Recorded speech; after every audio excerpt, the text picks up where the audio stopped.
Hello everybody, and welcome back to my channel. My name is Serrated Cucumber.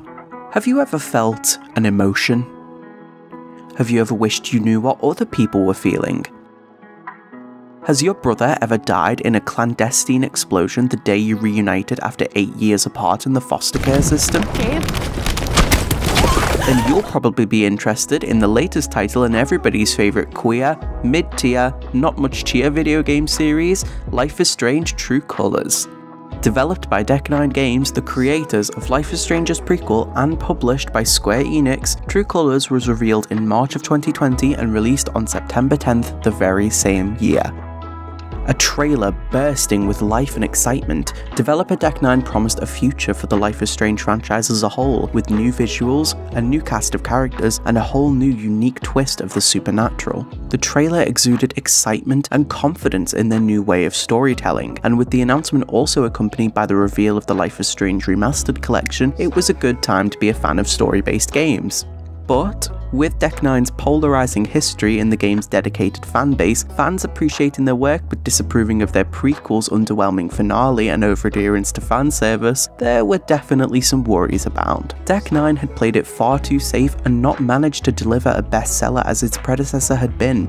With a whole new identity of their own, not relying on the existence of any of developer Dontnod's environments, stories, or characters, this was their first chance to truly prove themselves and carve their own name into the DNA of this series, to exert their own take of what it was, is, and could be in their own standalone release. After Life is Strange 2 had performed below the standard of the original game, there was a resounding message of a return to form that Deck9 had planned. A murder mystery set in a small, charming town, and charming it was. Fans fell in love with the visuals of the trailer, set to energetic music and with so many small details to get us hooked. Considering the fans that the second game had disenfranchised with its experimental format, Deck9 promised a certain familiarity and consistency, a reigning decision that would both sparkle and scar their future title in so many ways. If this had been the second Life is Strange game to become a commercial flop, this could be the nail in the coffin. But with all of the marketing campaigns, brand partnerships with companies, musicians,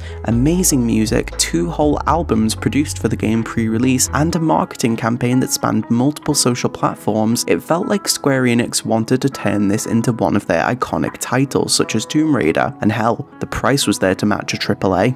At a staggering $60 US, True Colors was one of the most expensive games to date by a long while. So, with an increase in budget, marketing, and visuals, fan hopes ran high, but these hopes were underpinned with a very cautious optimism and skepticism of Deck9's ability to tell an original story. This was an initially untested theory. Could they really pull it off? In order to understand these expectations, you have to understand the comparative headspace of pre-release versus post-release. Pre-release, there is no storytelling to judge. There are no nuanced character dynamics that are explored in the trailers. Everything is hyped up from start to finish, and they designed these for the game to sell. Of course then, it should take you as no surprise that the first thing to grip me about the new trailer was, well, the graphics. The visual flair and immense upgrade in aesthetic had me a little starstruck. In my eyes, this was what Life is Strange needed going forward, a solid basis of fluid animation and high quality character models. Yes, I thought to myself, this has great implications for the rest of the game. In my mind, obviously, if the visuals had incurred such an upgrade, then the budget for this game would be pushed higher and higher, and with an increased budget, we should expect more of these games. This is no longer an indie franchise with a few dedicated fans. This is a game millions of people have played, that most people on the internet have at least heard of. And so, the pondering began. We had months upon months to speculate and theorize based on these beautiful visuals that the trailer had given us, and with such videos were sets of expectations and ideals about how True Colors should be. The ideal game, the magnum opus of the Life is Strange series. If the new graphics were any metric to go by, then surely we were in for a treat come September 10th. What we got was something quite different altogether. A game that grapples with identity, consistency, and style, where visual flair trumps foundational storytelling and the series is taken in a new direction, one of brand partnerships, a stylistic shift, and a totally new mainline developer. I'll get into all of that and much more shortly though, so don't touch those dials. I would like to express some thanks before this video starts to my good friend Jamie for proofreading this review for me. She's an incredibly skilled writer and analyst who runs a Life is Strange oriented Tumblr account. If you like my content, I can guarantee you will enjoy her blog. I'll link it down in the description, so please go and show her some support. With that said, this video will contain major plot spoilers for Life is Strange True Colors, and I will make significant plot references to the first Life is Strange games, as well as briefly touching on the game's story DLC, Wavelengths. And with that out of the way, let's get started.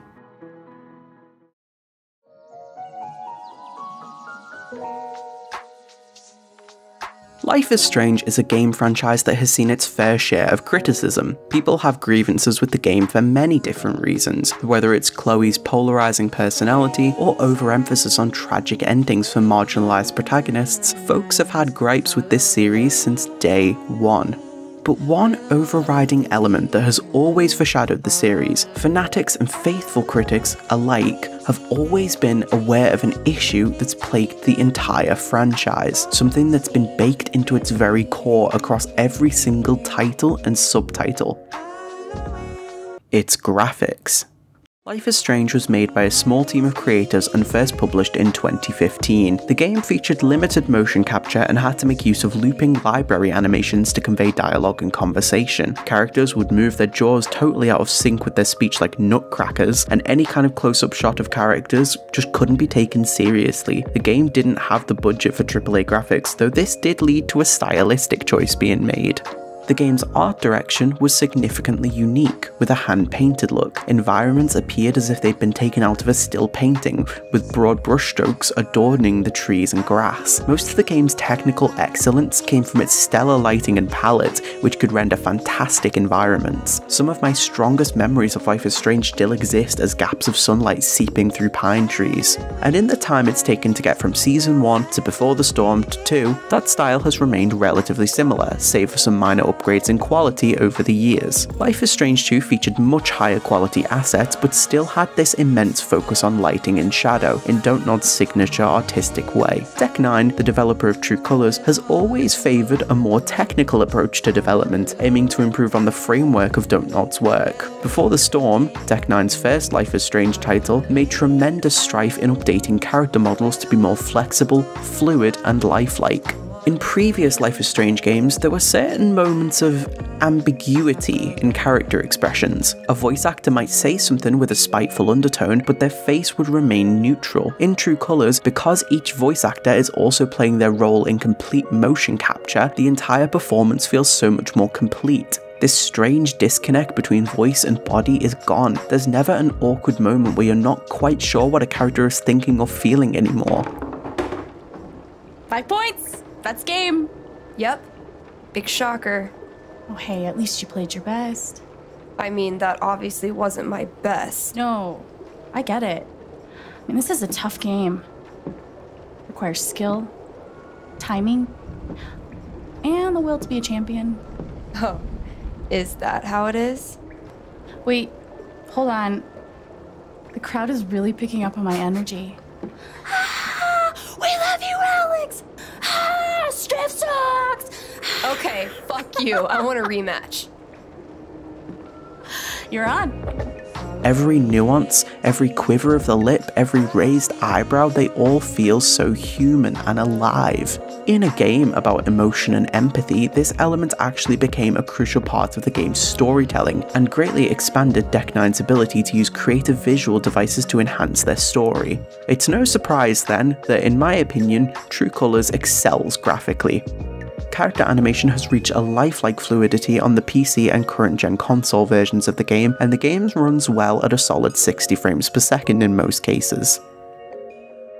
In terms of lighting, True Colors is quite imaginative. Deck 9 uses a dynamic colour set to convey emotions within the game, not just within the physical auras we see around characters, but in each inch of the environment. Evil characters are often cast in red backgrounds, golden sunsets are used to wave notes of peace and joy and tranquility into the sun-soaked streets of Haven Springs. It's nothing new, of course, Dontnod has been doing this since the very first game, but it's a noticeable upgrade from the developer Deck 9's last game, BTS, whose lighting was quite flat and uninspired most of the time.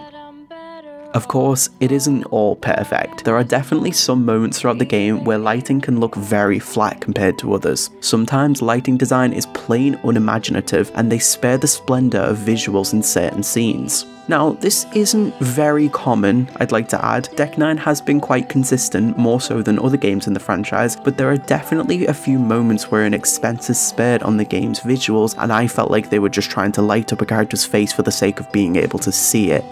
The game also greatly uses imaginative cinematography. Life is Strange Season 1 had plenty of beautiful images, though as the series has grown generationally, cinematography has grown far more bold and ambitious. For a game that prides itself on being artistic and indie, that's great. In Season 1, I definitely felt like a lot of the shots were typical behind-the-shoulder angles, a very boring and unimaginative way of telling a story, constantly flipping back and forth with almost no dynamic shots. Don't Nod had to play it quite safe, since they were limited in their reasonable range of experimentalism. Any close-up shots of character models looked horrendous. All you need to do is take a look at the very few things they did try to employ so you can feel this disconnect, like they're trying to plaster over things. Whenever there are really emotional cutscenes, for example, Don't Nod need to make very clever use of framing and positioning to ensure that the limited character models didn't look stupid. A good example of this is how Chloe's face is strategically obscured as she cries after they find Rachel. Of course, they do manage to carry the scene with clever framing and Ashley Birch's voice acting, but these kinds of restrictions led to Don't Nod making choices that were primarily motivated by getting around technical limitations rather than expressing art in its best form. The enhanced graphics of this new title allow for much more flexibility that a director might have were they directing a movie, for example. True Colors really takes advantage of using focal points of a shot to tell a story. Episode 1, for example, features a lot of dramatic wide-angle shots that dwarf Alex at the centre of a complex environment. The entire scenery around her feels overwhelming and immense, but in how an infinite meadow might be. Visual direction is given to make Alex appear small compared to the world around her, and this is an example of wide-angle visual direction to explore the grandeur of Haven Springs and how Alex relates to it. The eye is drawn to many visual sights, shop fronts, flowers budding in the spring sunlight, residents going about their daily commutes, and they portray this entire thing as a wonder town where everything is larger than life. We can also interpret this as a portrayal of how Alex feels in this town, separate, other to all of this, that she isn't mingling with the environment and she is merely an onlooker to a large painting that's existed for hundreds of years. The camera focuses on other things much more than Alex, and visually it makes her feel exposed, anxious and alone. These wide shots capture her total fish out of water feel. And so compare this then to episode 5, a very interpersonal episode where Alex must deal with repressed trauma and confront herself to finally solve the murder mystery. This episode features lots of dramatic close-up shots that feel intense and centered. Alex's face is tightly framed, and Deck 9 capture each facial nuance. Throughout most of the episode, even when various people disrupt the scene, Alex is always center shot and bold. Even if she is not the most interesting thing going on in the scene. She is merely framed by what's happening around her. The game never detracts from her. She is the absolute #1 of each and every scene, no matter what is happening externally. The game is forcing you to look at her face and what she's feeling. They will not cut away as tears run down her face, or as she panics when her lantern goes out. They will show you exactly how she feels at all times. Several camera angles are even delivered from her perspective in this episode, such as when she is staring down the deep mine shaft. They leave not a single moment up to interpretation. The game wants you to connect with Alex and focus on her and her pain, and this is extended even further in the incredibly detailed close-ups of her and Jed, tonally reflecting each emotion that is being brought out into the open. The player is subjected to every moment, and the game even has an option for intensity warning. The tight cinematography is claustrophobic and forcefully gripping, and accompanies Erika Mori's genuine performance with power. It's an absolutely gorgeous bit of cinematography. Moving on, the game's environments, though there aren't actually very many of them compared to previous titles, have great visual flair and detail to them. The small mining town of Haven Springs was based on several small Rocky Mountain towns, according to Rebecca Bassel at Deck 9 Games. The team saw an opportunity to mirror Alex's journey to find a new home, with some Deck 9ers' own transitions to Colorado from other states. The team conducted many visits to these mountain towns like Idaho Springs to take inspiration from True Colors, from architecture to local businesses. They really wanted to capture the Colorado spirit and pride. Often, especially on Haven's main street, there is a lot going on. Surprises around every corner, minor Easter eggs, characters to help with their daily struggles, and sometimes, because it's a small town, you'll see these characters later and be able to tell how your actions have affected them. Take the ice cream couple for example, who have been trying to run this ice cream business for a very long time, to very little avail. Alex and Ethan, during a live action roleplay, can inspire them to create fantasy themed desserts, the consequences of which are later seen throughout the episodes. Now, these environments are definitely not perfect. True Colours is a little bit underwhelming in terms of interiors. There are only 4 key businesses that the player can visit on Main Street: the Black Lantern Bar, the Record Store, Lathe Flowers, and the Silver Dragon Weed Dispensary. Certain pieces of concept art post-release actually depict other environments that might have been available for the player to explore and interact with. While the environments we got had a great deal of love placed into them, I can't help but feel like there was much more opportunity to expand on Haven Springs through its environment being deepened. For a game that claimed to be semi-open world, it feels like a bit of false advertisement. But it's not just Main Street that's lacking. The game very rarely takes us elsewhere. Out of 35 environments that the player must visit to progress the story, 20 of them take place in the same 3 locations: Alex's apartment, the Black Lantern, and Main Street. Alex's apartment is somewhat of a base of operations, sure, but why couldn't we have gotten a glimpse into Steph and Ryan's homes? A bedroom can tell a lot about a person, and Jed's house could have been a great opportunity to foreshadow into some later plot elements, learning more about Ryan's teenage memories, finding Steph's D&D collection. It could have added some great insight into the characters. How about instead of stealing Diane's USB at the Black Lantern, Deck 9 could have added some variety by having us steal from her home or from a Typhon break room, or maybe even her office. For a game so centered around corporate sabotage, we actually don't see many of Typhon's real operations in Haven. And as for the final confrontation scene in Chapter 5, could we not have had it take place in like a city hall or a conference room instead of the Black Lantern? It feels a bit weird for Alex to undergo this whole confrontation arc in the middle of the bar she lives above and works at. There's definitely room for a new environment there.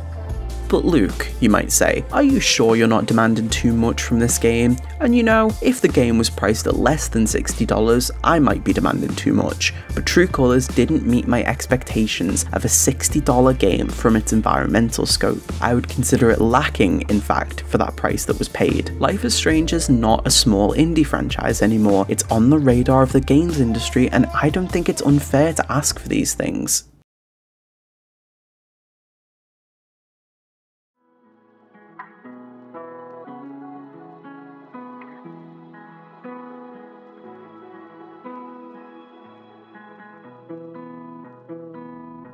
One of the biggest criticisms of Life is Strange 2 was the constantly revolving cast of characters. Fans felt like they had such little opportunity to get attached to anybody they met because it would only result in their untimely departure. Overall, Finn McNamara was the only character besides the Diaz brothers to appear in more than 2 episodes. With Deck 9's return to form attitude, it should be no surprise that Haven Springs more represents Arcadia Bay. It features a small but constant cast of characters. Everyone who is even remotely relevant to the story you will meet within the first hour of gameplay. Every saint and sinner of Haven Springs, their true nature hidden behind friendly introductions and the splendorous wonder of the small town, you're meeting everybody for the first time, everybody's dynamics and differences.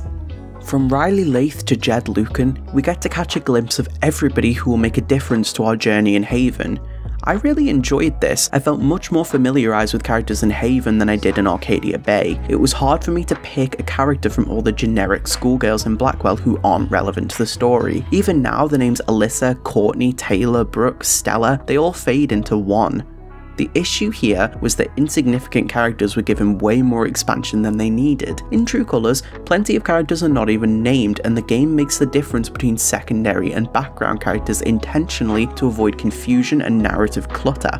Deck 9 expertly tackles the small town dynamic through their characterization of each resident of Haven, not only through on-screen interactions, but through environmental storytelling. Upon our arrival in Haven, we can get so many hints of existing character dynamics through photographs, letters, subtle character interactions, and most importantly, through the in-game social media MyBlock. It feels like everyone in Haven has known each other for a substantial period of time, predating our arrival. It's really felt in subtle ways, but Haven feels like a town that exists beyond the scope of what we see in the game. How many parties have been held, deep chats had, new arrivals and departures from the town. We're immediately presented with bits and pieces of information. From Riley's troublesome relationship to Gabe's parties with Ducky, it gives off real close-knit energy, without feeling like the game is trying to force exposition in your face. Everything you discover feels organic, like these photos are actually pieces in time rather than posed models and a screenshot used for exposition. The game does a good job of blending the residents of Haven intrinsically with their environment. These people all have an immense belonging and place in the town. They have friends, they talk about meeting up with people, they have routines, they participate in events like Dock Day, doing favours for one another, past encounters, and it really establishes this energy of liveliness. It's no surprise then that our protagonist Alex feels a bit like a fish out of water before she's carved her own name into the town.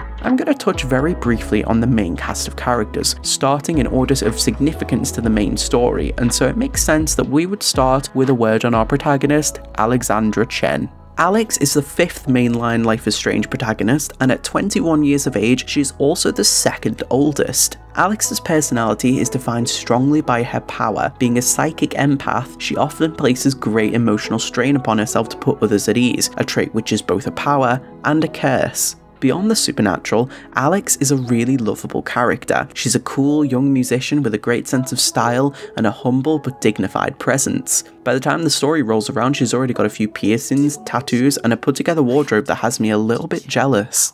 Alex can form deep and meaningful connections with others through shared experience and empathy, though she can be a little bit shy and distant at first. We see this through her initial interactions with Eleanor.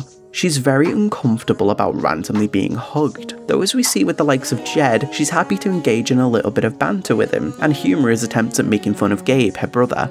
However, as the story goes on, we see her emotional connections become deeper and deeper. With the shared trauma she can bear on behalf of the residents of Haven, she will gain a deeper understanding of her friends and enemies alike. Honestly, Alex is a bit of a breath of fresh air. She's a Life is Strange protagonist that already feels far more developed than Max Caulfield or Sean Diaz. She has her shit together, her personality is grounded, and she doesn't fall into the flanderization of only being defined by one core character trait. Chloe's defining trait, for example, being her fear of abandonment and subsequent fuck the world attitude. Max's being her indecision and shyness, Sean's being his quiet, observant nature and his commitment to going to Puerto Lobos even to a point of hubris. Alex strikes more of this fine balance that you would expect from a real person.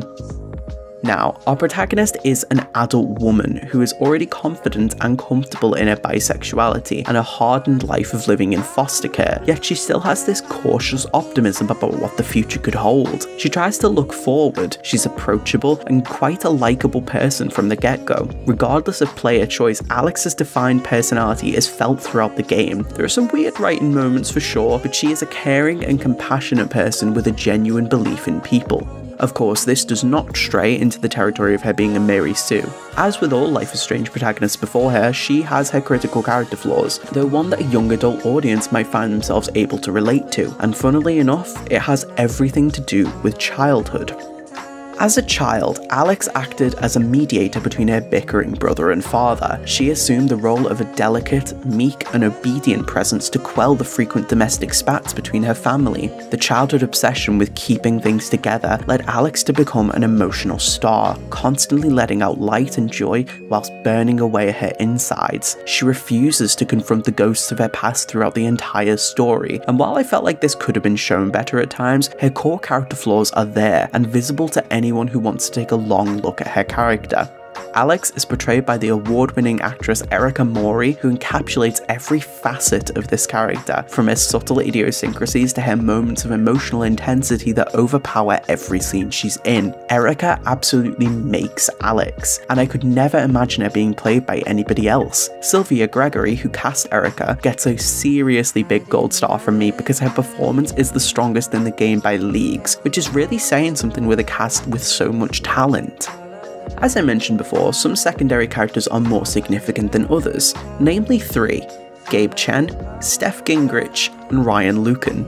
Gabe Chen is, as his name might imply, Alex's late older brother, witty, friendly, and in all facets, a big brother. Not just to Alex, but to the entire town of Haven. Gabe's character doesn't get much exposition on his own actions, but more so on his legacy he's left on Haven. Deck 9's blend of character with environment allows them to tell Gabe's story through the people around him. We explore his apartment as if it was a museum of his life, Charlotte's art, video games, a foosball table, all memories of the past. Alex can even use her power to see memories attached to these, and in that way, Gabe is a brilliant character. We grieve for him not because we knew him well, but because of how we could have known him. With every bit we learn about Gabe, it adds this sinking weight to his death that actually makes us miss him throughout the game. A few characters mention that the only person who could cheer up Haven in the wake of Gabe's death is, well, Gabe himself. And the player feels this grief of the town, that so many hopes were dashed in one evening. For somebody who only appears physically in one episode and spiritually in another, Gabe's presence is felt throughout the entire game. He is portrayed by Han Soto, real-life equivalent of Gabe Chen. Seriously, watch any interviews, check out this dude's Twitter, it's like he was born to play this role. What'd you think? You walked into a stranger's house? Sorry, I had to do that. Because she said, dude. That was the one. That was my one. You got that face? Yeah. Now, to talk about Gabe Chen and not mention his right-hand man, Ryan Lucan, would be a disservice. Ryan is the second member of what fans have dubbed the Bird Gang, comprising Alex, Ryan, and Steph. Ryan is a 25-year-old Colorado State Park Ranger who was born and raised in Haven, and he's never really gone anywhere else. Ryan is strong, dependable, yet with a sensitive streak that he reveals around his close friends. According to Gabe, he's the best guide to Haven that anybody could ever have, a skill that proves useful throughout the game. Ryan has knowledge of the local wildlife and mining culture, having grown up surrounded by this environment. He's locked into the major mystery not just by Alex, but by his own family's mining history too. This sets Ryan's character up for an interesting conflict of interest, and his own arc will hinge on which side he chooses in the end. Our rugged mountain man is also a potential romance option for Alex Chen, which we'll get into later in the video. Ryan is portrayed by Eric Emery, who delivers a comforting performance with his dulcet tones and gentle body language.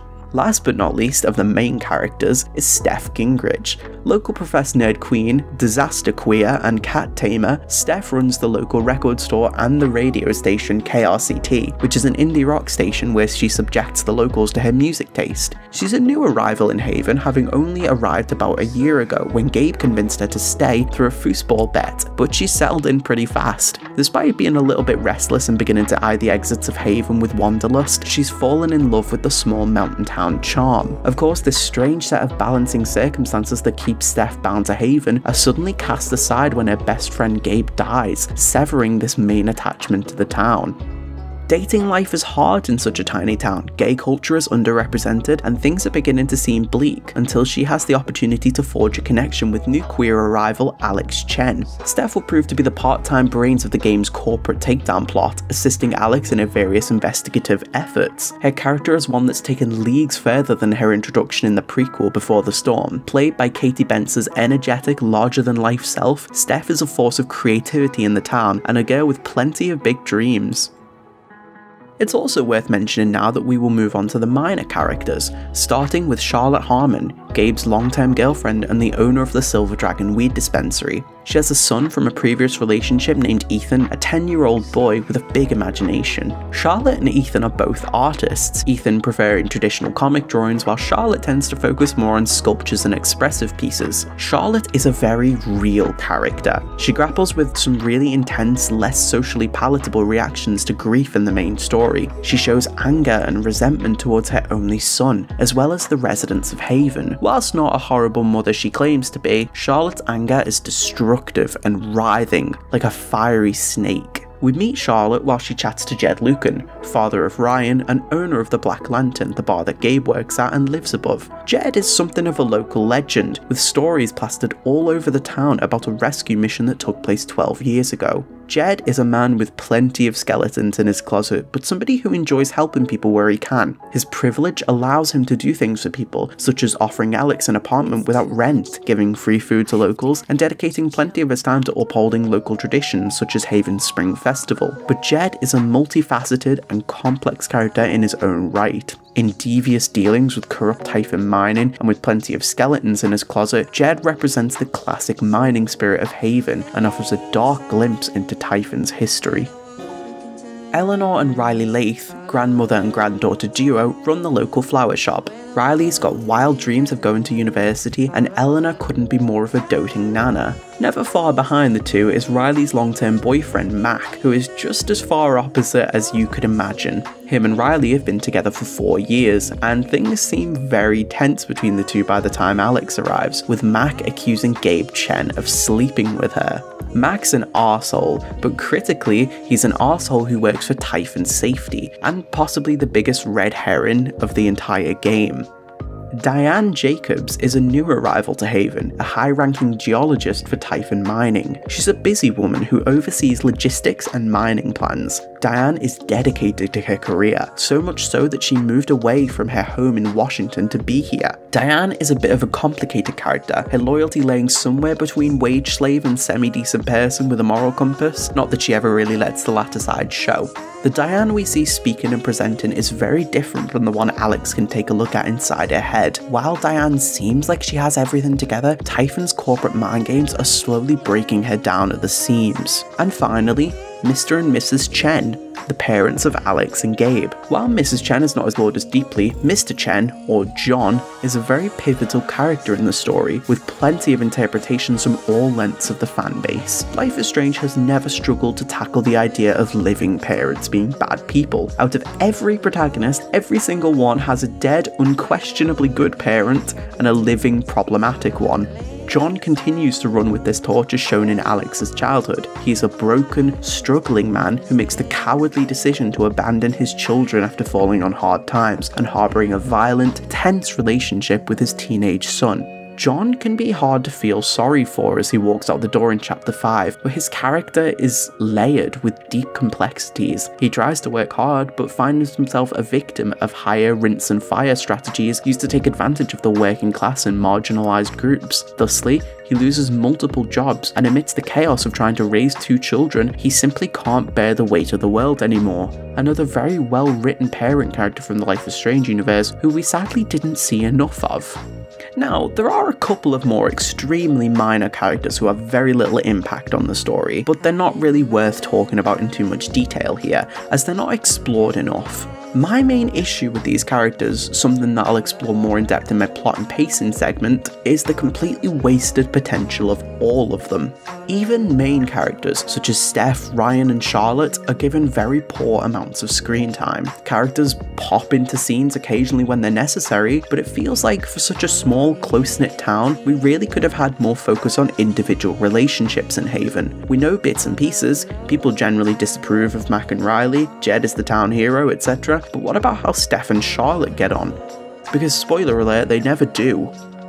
Entire side character arcs are completely dropped unresolved, a key example being Diane, who is possibly the biggest waste of potential with her moral struggle between her job and her disgust at her superiors. That's what you get for trying to cram a game the length of Before the Storm with storylines that could comfortably fill Life is Strange 2's scope. I love these characters, my only regret is that we didn't get more time with them. Mac and Riley aren't plot relevant for very long despite being very significant in Chapter 1 and 2. Eleanor is a very minor character with the exception of just 2 scenes. Pike vanishes into thin air whenever it's appropriate for the plot. It's just frustrating, because while I do think Deck 9 do characterization best out of any Life is Strange dev, I feel like I was left wanting a little bit more. Some people might argue that that's a sign of good storytelling, and I would usually agree, but this isn't a void left where I could just read fanfiction and feel better. I feel like whole people were underdeveloped and sidelined in this game when they could have perhaps weaved better into the plot, instead of feeling like they exist totally outside of Alex's investigation until they're suitable and relevant.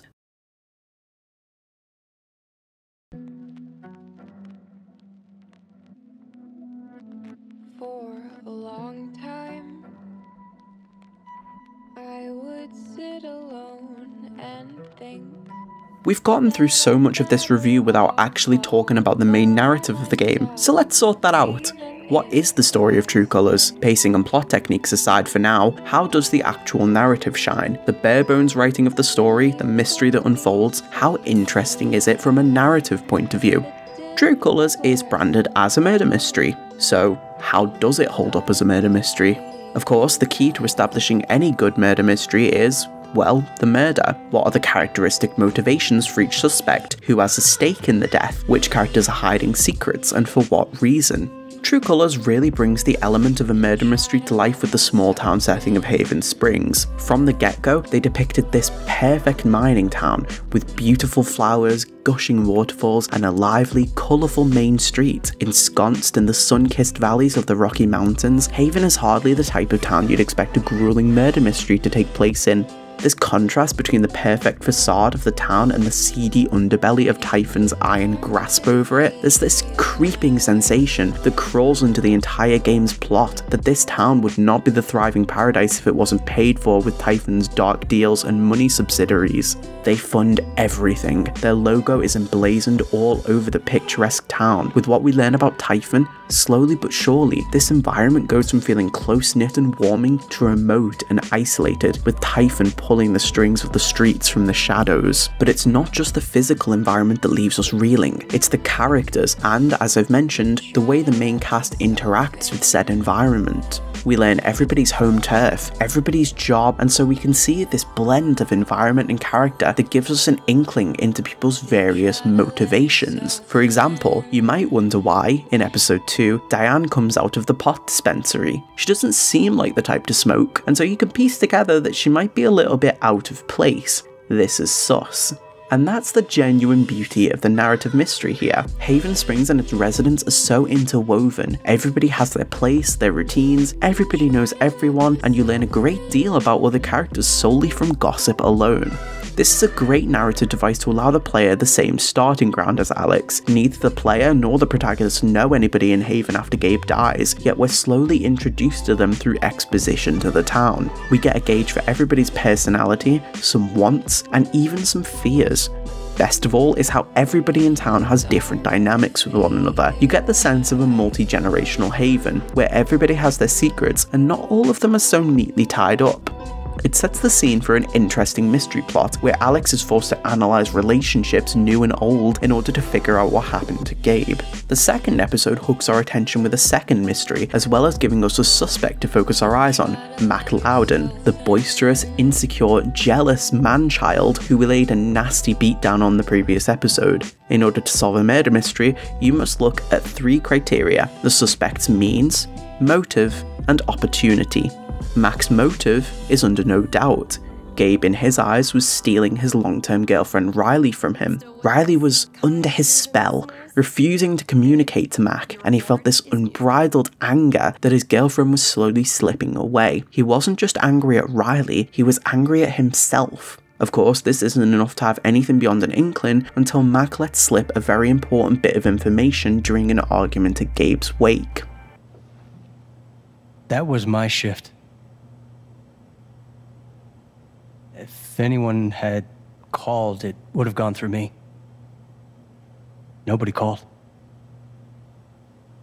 He reveals that he was the safety manager on duty at the time of Gabe's death, and that he never received a call from Gabe asking to halt the blasts, as both Ryan and Alex claim he did.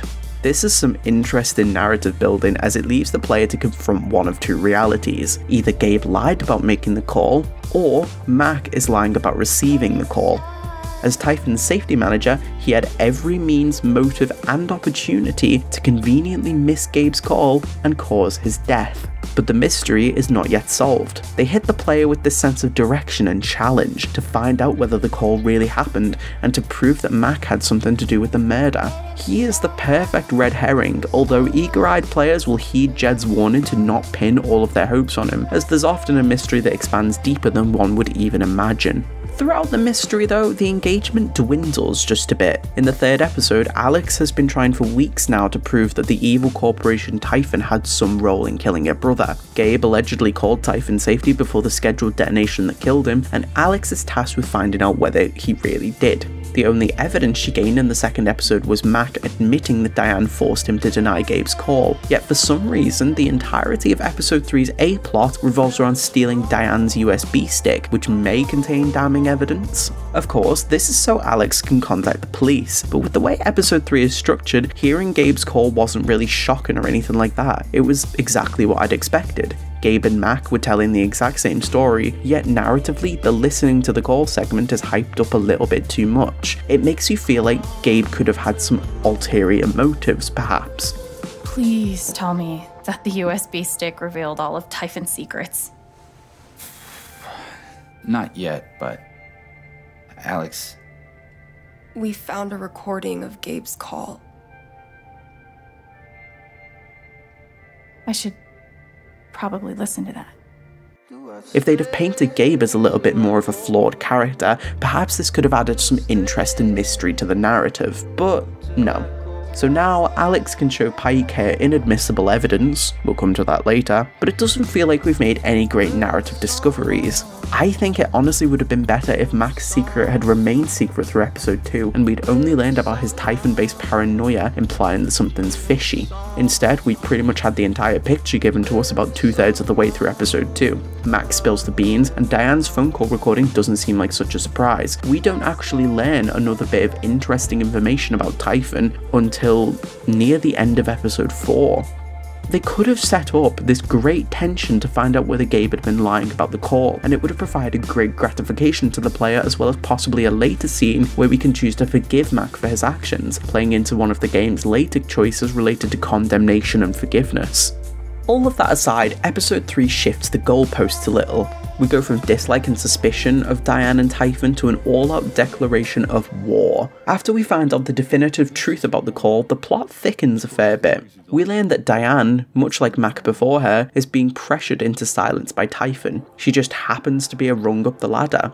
But we learn so much more about Typhon. Their business practices start to come to light, their stalking of employees, threatening calls, prim and proper PR management, and finally a secret project called Rhea, a second blast that detonated simultaneous to the one that killed Gabe.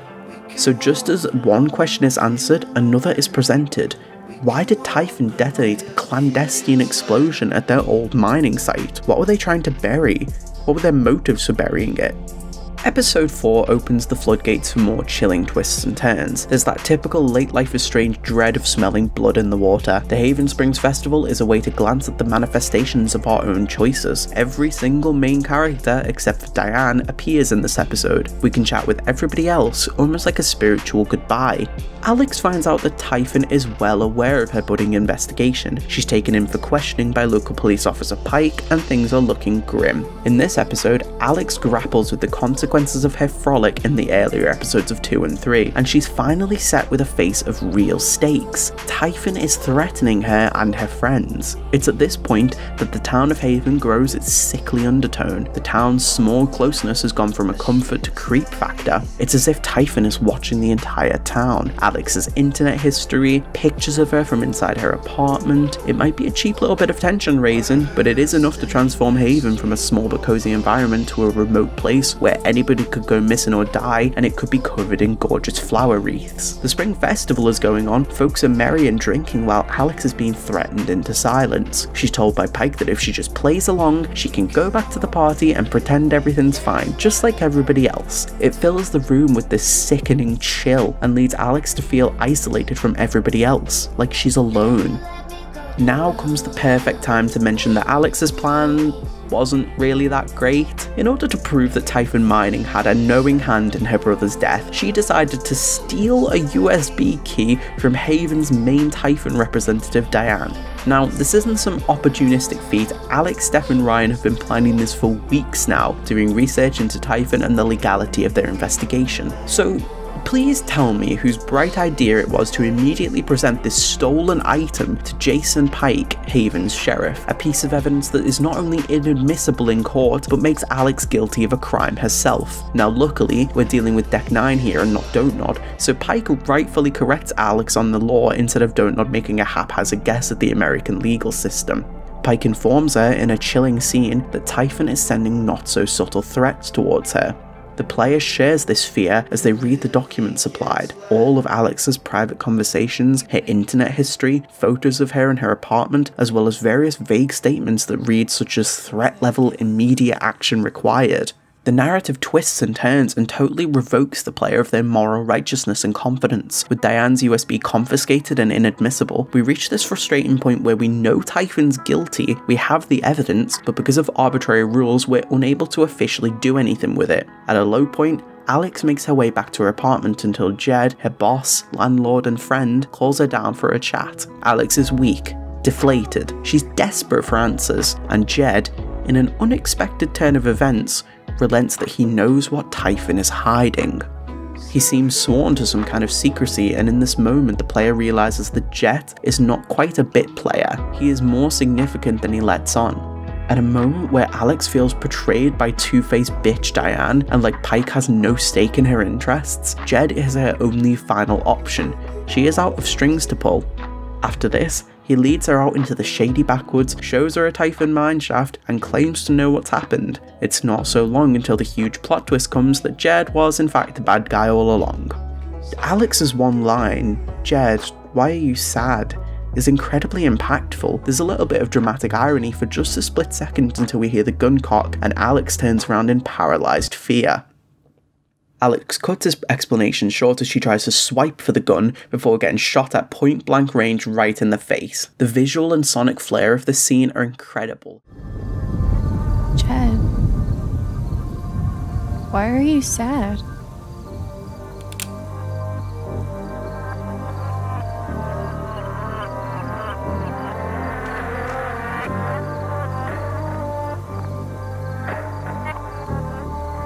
I'm sorry, kid. I never wanted Gabe to get hurt. Go to hell.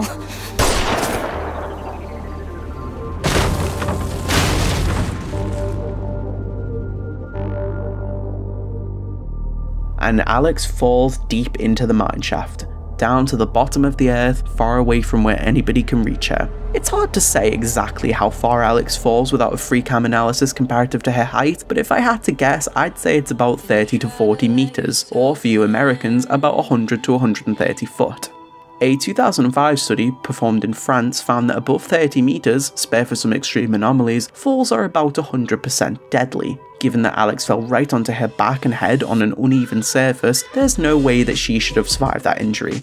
Now yes, of course, it's Life is Strange, it's bound to be weird at points, but the fall straight up feels ridiculous. What's even stranger is that Alex can walk after this. She can walk properly, talk properly, she shows minimal if any bone breakage, she isn't wearing bandages or casts just 2 days after the injury, and she's walking around her apartment like nothing has happened. No hospital visit, nothing. I was confused at first if months had possibly passed since Alex had her injuries, but no, not 48 hours after a 100-foot fall, she's up and walking like nothing even happened. Not even a limp to suggest she might be in pain, just the mention that she's taken some extra strength Advil.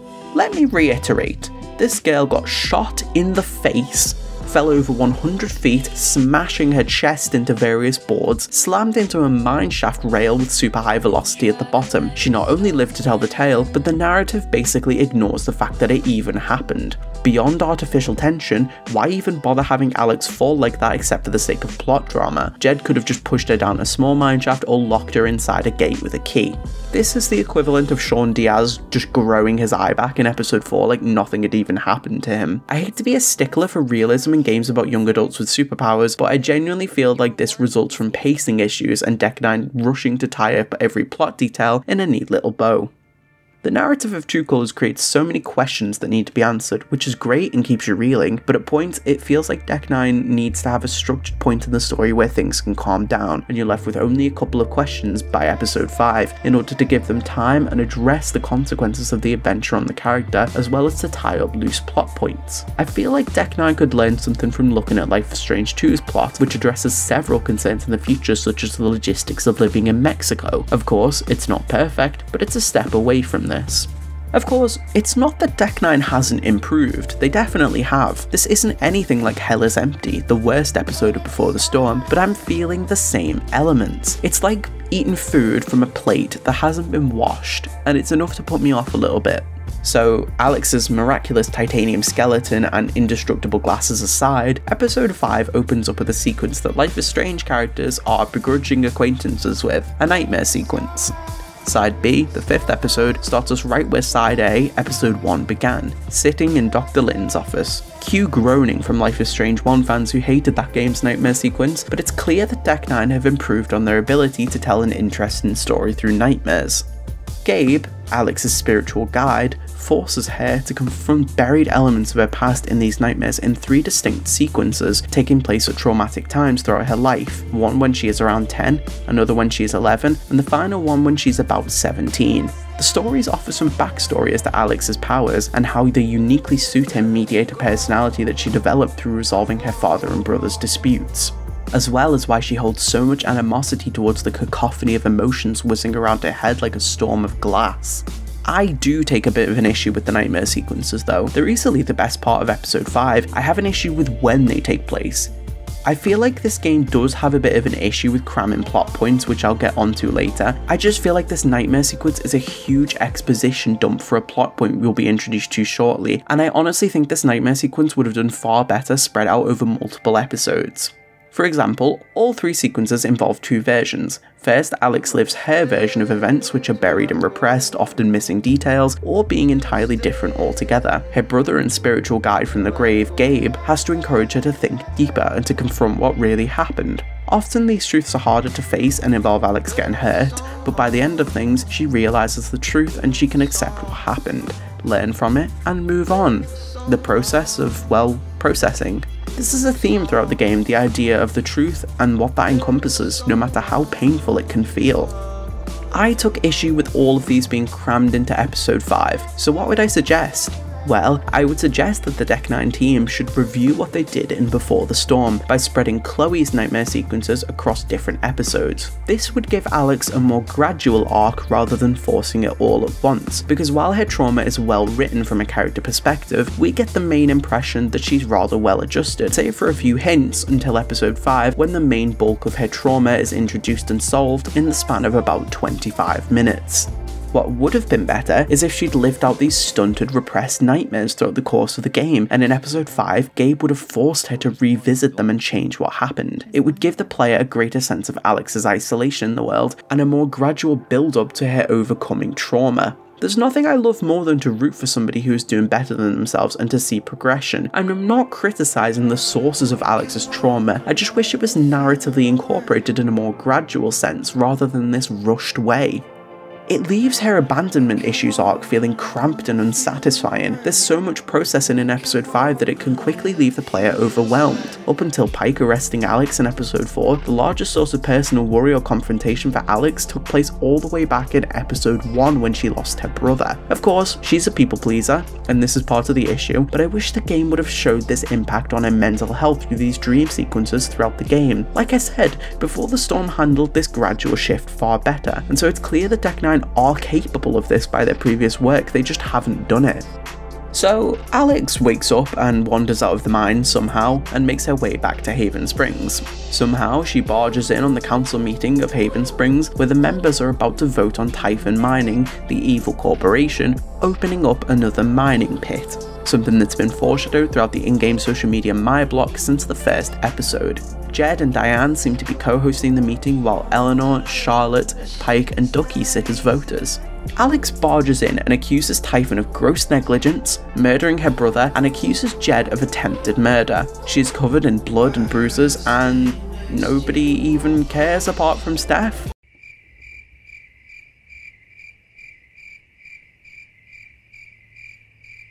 Like, the entire council is obviously sitting here, watching this girl with a gunshot wound, blood all over her torn clothing, a severe limp, and nobody is even offering her help, a drink, a chair, a hospital. Steph is the only person in this scene who even remotely acts like a human being, which is quite weird given what we know about the caring nature of Eleanor and Charlotte, and Pike's knowledge of Typhon's evil scheming. Anyway, we're met with this wonderful moment of tension between Alex and Jed, where she forces him to endure the lessons she had learned in some sort of weird mind control shit. It's unclear what's going on in the scene. Either Alex is reading Jed's emotions or projecting her own experiences onto him. Nobody can really tell what's going on in this strange mind link, but all we know is that Alex is somehow controlling Jed's mind and her eyes are changing colours like a Wattpad protagonist. Jed finally ends the mystery, falling to the ground in a great release of emotion, sobbing for his sins and weeping at Alex's feet. And after this, the game just sort of wraps things up. Your love interest visits you, you have a brief chat about the future and your willingness to go wherever you go or whatever. You can take one last look around your apartment where Diane's entire will she won't she Typhon betrayal arc is entirely cast aside, and she is literally just a recording of, sorry, I won't do it again.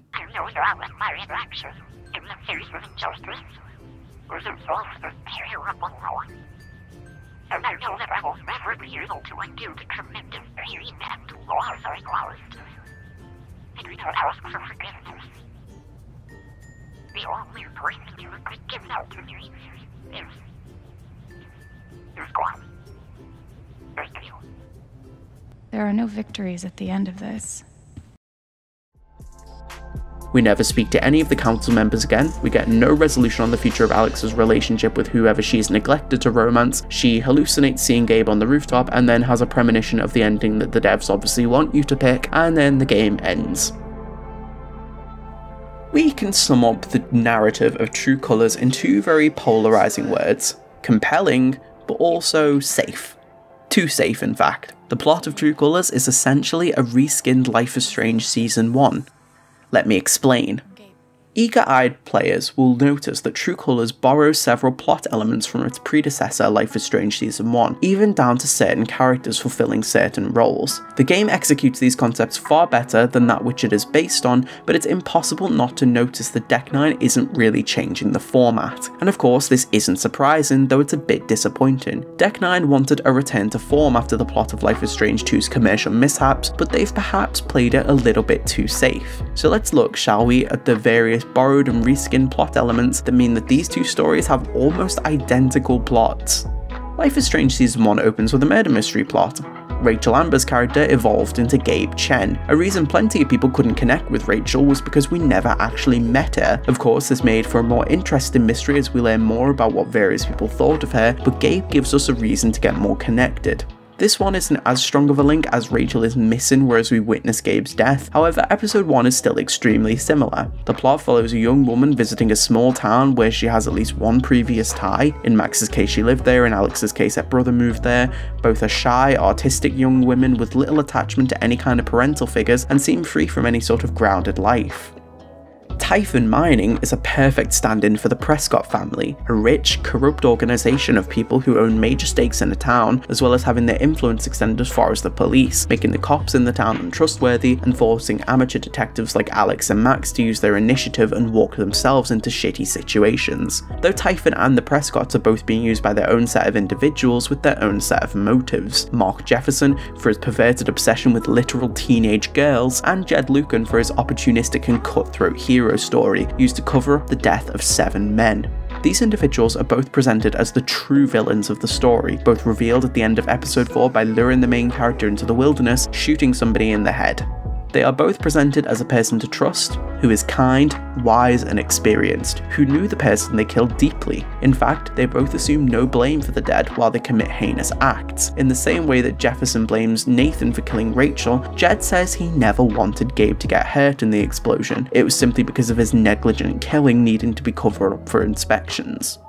Now, not that this hurts my enjoyment of True Colours as a standalone story. I enjoyed the plot of the game, but the entire thing felt incredibly safe. It was as if they'd taken the plot of Life is Strange 1 and dressed it up with some shiny new graphics and a new power. Jed is, of course, a more interesting villain than Jefferson, and his motivations are far more human. It's quite easy to understand Jed's story against that of a paedophilic psychopath. The mystery has far more stakes that involve the main characters a lot more. While Max is an observer to the story of Chloe and Rachel, the player gives Alex this opportunity to grieve for her missed potential with her brother.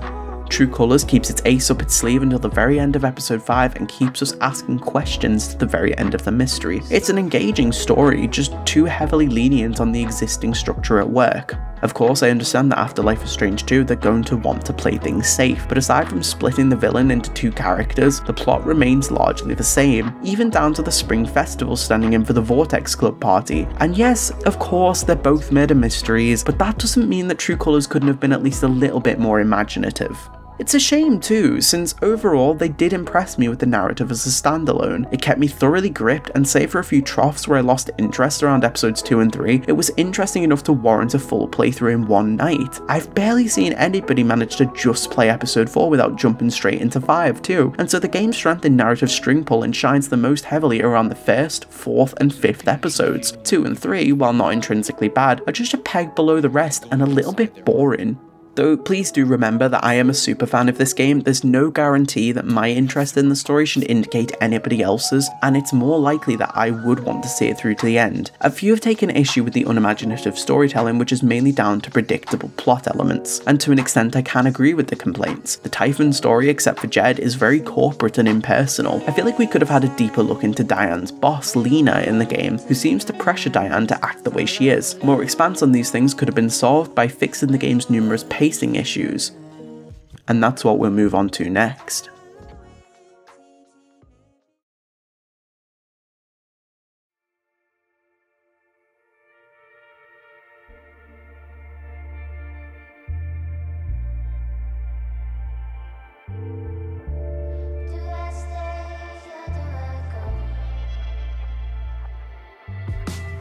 To review the plot of Life is Strange True Colors, we need to explore the difference between this installment and its predecessors, because this title has one critical difference to the rest of the games in the franchise. It's not episodic. While episodic games have been around since the late 90s, we are seeing a surge of them recently due to what many suspect is an increasing pressure to deliver high quality games with low budgets. The episodic format follows that small chunks of the game will be released in installments to a continuous franchise. For example, Life is Strange Season 1 released over 10 months in 2015. Episodic games often employ certain factors to ensure engagement. For example, episodes will often end with unresolved drama or cliffhangers in order to captivate the audience. Episodic formats are a great way to have the community fund the development of the game over time, though as with plenty of early access setups, this can come with mistrust and issues. So why is it important that True Colors doesn't follow this format? Well, it actually alters the framework in which the story is based significantly, to the point where it has an impact on plot and pacing. Remember how I mentioned that episodes tend to follow different means of ensuring engagement? Without this release format, True Colors is more or less free to be a standalone experience. However, the game still does offer a chapter system by which they break it up into 5 separate parts, which each bear every resemblance of a typical Life is Strange episode, but a little bit different. Each episode still follows certain beats. There is always a post-chapter breakdown of all of your choices. You're brought to the title screen after each episode. However, the content of the episodes themselves can be very different depending on which episode you play. Life is Strange 2, by comparison, typically featured self-contained stories with a beginning, middle and end within each episode. Occasionally, stories would lead on directly from one another, although there would be time skips to convey passing of time. The chapter format for this game feels quite arbitrary and out of place. It's clear that True Colors was designed as a whole product rather than an individual episode-by-episode playthrough. Deck 9 decided to forgo a lot of the charming details and stylistic choices that made the previous games feel episodic. For example, think back to the ending montages for Life is Strange Season 1, where you could see how the episode's events had impacted each character, or the cliffhanger-style endings. It's been almost intrinsic to the identity of the series thus far, and it feels so jarring to have the game cut at strange points. At some points, the breaks in the story conveniently line up to feel right, such as in Chapter 4, but the chapter system does little besides putting an extra set of screens between one scene and the next. In the original Life is Strange, each episode took place over a day, sometimes maybe less, though it stuck strong to episode 1 being Monday and episode 5 being Friday and everything in between. True Colors operates on this very weird hybrid model. Let me explain. Chapter 1 takes place on the day of Alex Chen's arrival to Haven Springs, and we see Alex go through an afternoon/evening of getting acquainted before the episode finally ends upon Gabe's death in the early hours of the evening. Chapter 2 takes place a few days later, beginning at Gabe's wake in the morning and ending at a lantern ritual in the nighttime. Chapter 3 is where things get weird.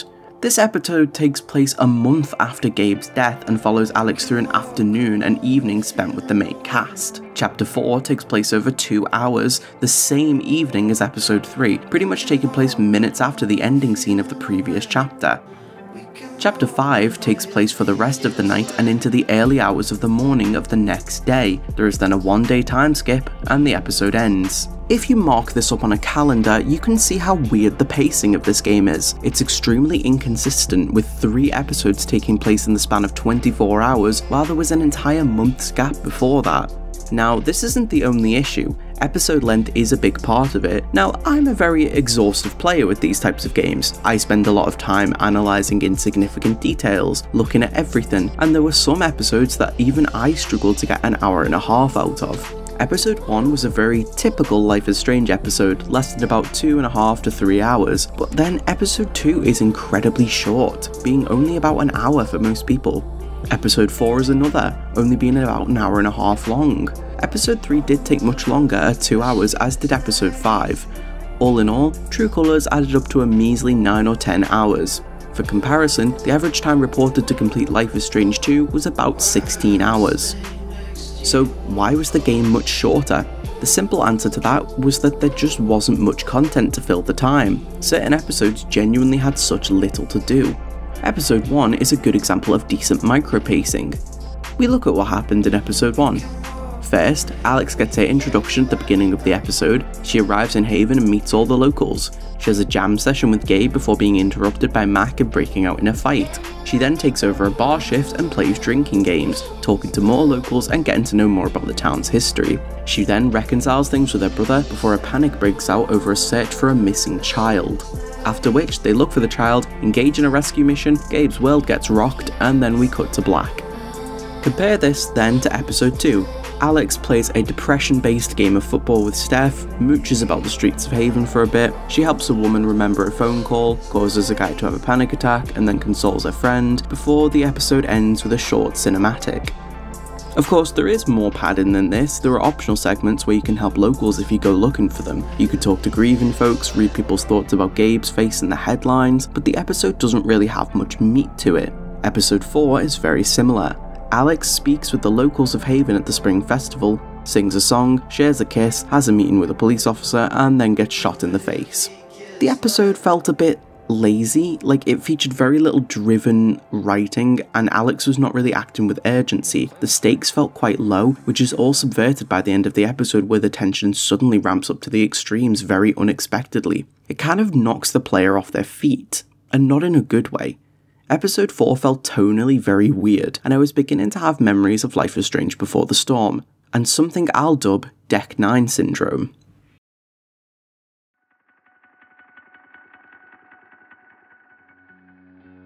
Deck 9 syndrome has to acknowledge the good things the studio has done. They're great fans of the game, always dreaming huge for fans of Life is Strange. Their passion bleeds into everything they do, and they are technically incredible, but they consistently run into one story writing error that just throws off the entire feeling of an episode. Seasoned fans will notice a substantial difference between Dontnod and Deck 9's pacing. Dontnod games have sometimes been too slow. Remember finding those 5 bottles? Though their pacing is often consistent and hits certain story beats. Deck 9's pacing often feels a little bit jank. Since Before the Storm, cramming certain plot points into necessary bits has felt like something of a flaw of theirs. Sometimes I can't help but feel like Deck 9 chop and change between relevant plot progression and moments of Life is Strange, as if the entire game basks in the blissful aura of the series, while certain parts are just dropped in that feel totally alien solely to drive a plot forward. The two could be much better intertwined. Episode 2 felt like nothing happened. Episode 3 was like 70% filler. Episode 4 felt incredibly short and tonally rollercoaster-ish, and episode 5 felt like it wrapped things up far too quickly with not enough closure. Another fatal flaw of Deck 9 syndrome is their cuts. It often feels like Deck 9 don't really allow moments to linger much before they cut to the next scene. Often they'll abruptly cut to black after an incredibly intense moment, such as when Gabe dies or when Alex gets shot. This isn't all the time, mind you, but it can be a little bit skewing to the whole experience when a choice screen comes up right after such a dramatic moment. Look at the scene in episode 2 where Ryan is crying in Alex's arms while sad music is playing. 5 seconds later, with no solid resolution, we cut straight to, oh, Ryan's happy now, they're referring to some Mexican restaurant in Colorado. This weird tonal whiplash kind of undermines the grief that they're trying to showcase, another example of where they need to allow these moments room to breathe and exist before they're solved. It's a shame because with their stellar animations and actors, they have the potential to create such wonderful moments, and they really have, but this tonal whiplash just undermines their hard work. As I've just mentioned, Deck 9's ability to wrap a story up in a tight little bow is something that has improved slightly since Before the Storm, but it's still nowhere near to the point where I'm satisfied with the closure presented at the end of the game. There is still so much to be said and done with these characters. I felt robbed of so much screen time even with the main cast, and all of this can be put down to pacing. Episode 5 really felt like it had zero breathing room. The entire thing felt constricted by the intense plot the game had offered, as of previous episodes Polarized and Hell is Empty. In my view, the only episode that has done a finale out of the park with the same level of quality as the rest of the season is Life is Strange 2. True Colors' finale was intense, emotionally guttural, and left absolutely no room for consolidation or resolve after the main events of the plot. Character resolution from the perspective of Diane is entirely told through a 15-second voice recording by which she gives the most soggy food and dishwater YouTuber apology I've ever heard. Diane's entire character felt so underexplored by the end, as I mentioned earlier. Her spite against her boss, Lena, her battle between her integrity and her job, her personal guilt for Gabe. And in the end, she's reduced to a scene where she attempts to simultaneously gaslight, gatekeep, and girl boss Alex from the truth and a YouTuber apology. Alex gets no time to spend with these characters to show the after implications of what happened. Episode 4 felt like it was really just trying to float on by, while Episode 5 felt like it was bursting with content and still needed room to breathe. The pacing is yet again to blame, the previous episodes being so bare bones and empty and taking about 6 hours off the standard playtime forced Deck 9 into the age-old LIS issue of creating a weak finale. There's a common misconception that action and conflict make for an interesting plot, and while this is true, balance the yin with the yang. You can't have an overactive plot in a game that's so centered around integral relationship themes such as friendship, romance, understanding, and reconciliation. The pacing and structure of the game have overall hurt these wonderful characters we know. Mac has not been plot relevant in any significant way since Chapter 2, when he revealed Typhon forced him to deny Gabe's phone call. The script made little time for him in previous episodes. He doesn't appear in 3 or 5 at all, a really wasted opportunity for a character arc where he accepts the error of his ways. The plot abandons Diane entirely in episode 4, during which a scene of her accusing Alex of stealing her USB would have been great tension early in the episode. Perhaps when she's leaving her apartment, Diane could corner her and threaten her, showing the contrast between the enraged woman we've heard in those phone calls. She only appears briefly in episode 5 to offer support of the main villain and to be a gaslighting bitch. The plot only brings her in when it's entirely convenient, and not at all to leave her character in some breathing room. Diane's intentions feel really iffy, and at points in the plot I can't really tell what her motives are solely because we don't see enough of her. Charlotte's story felt like one of the few that was consistently seen throughout from start to finish, where she felt like she has a segment in each episode that feels meaningful. I have very few complaints about Charlotte. Riley was very much sidelined and made into an optional friendship for Alex, which, while I don't mind, it would have been nice to see her have a bit more agency in the plot. Jed, while a good villain, is not really given much closure as a character. We found out that he broke down crying and was arrested, and after so much build-up, the shedding of 12 years worth of lies and deceit, it feels anticlimactic. We could have had so much more, a phone call where he talks to Alex depending on our choices, a scene where Ryan shows her his office and she reads through his old files. We could have had so much more and yet nothing. Absolutely nothing with Jed. It feels like his character arc wasn't finished, it was just cut from existence. Again, Deck 9 syndrome of not allowing characters room to breathe outside just for the sake of the pace of the plot. It feels as if they've cut out everything unnecessary in episode 5 and left us only with a bare bones experience, where they could have shared this load amongst other episodes or possibly just made the game longer.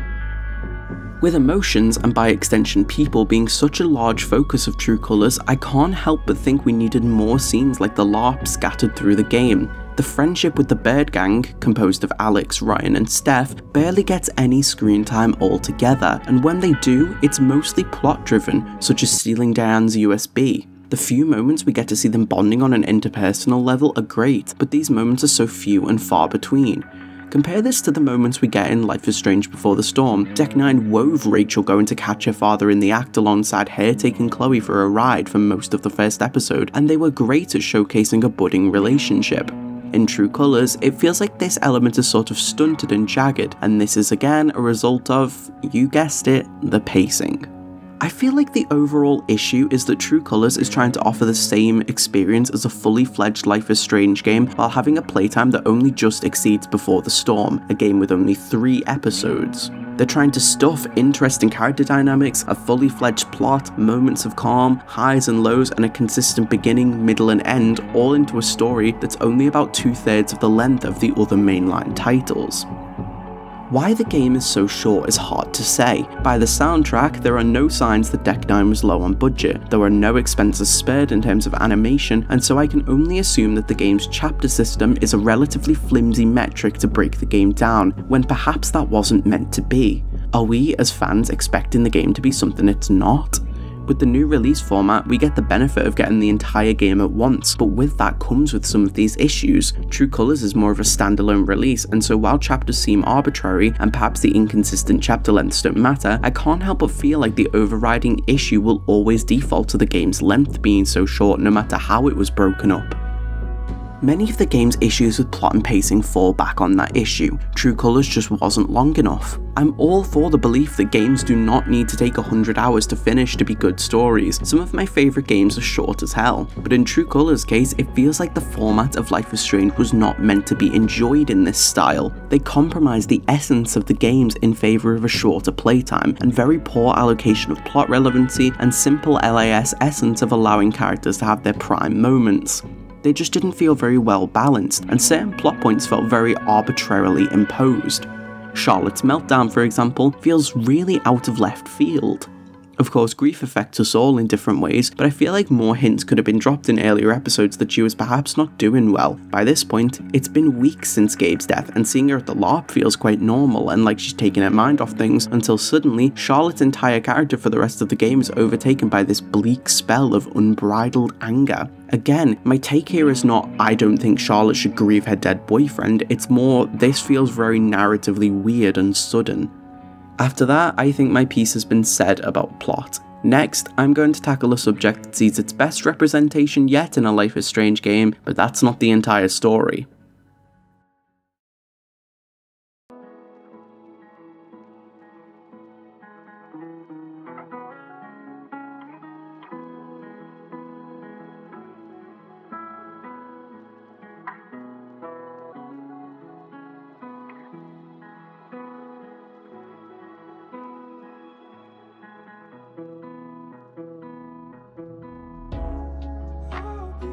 Two canonical love interests. Two branching paths. Upon her arrival at Haven Springs, our protagonist meets two charming young individuals who certainly offer up a lot of personality. First, there's Ryan Lucan, son of local hero Jed, who has rejected his family's minor history and pursued the career of a Colorado State Park ranger. Ryan is a self-professed nature nerd and Alex professed tree cop. He's sweet, respectful and charming, though don't let that sway you, he's delightfully devilish and devious too. Of course, in a fun way. Ryan's the type of guy who is the butt of plenty of jokes and doesn't take himself too seriously. Grounded, and with some common history with Alex, the two are perfectly set up for a budding romance. Then, there's Steph Gingrich, local queen of the nerds, hot DJ, raging queer, and absolute heartthrob for certain girls with black hair and glasses. She's a new arrival at Haven, but she's quickly settled in and made friends for herself in the town. Now she's conflicted on whether she wants to settle into the town or to chase the lights and music of the stage out on the open road.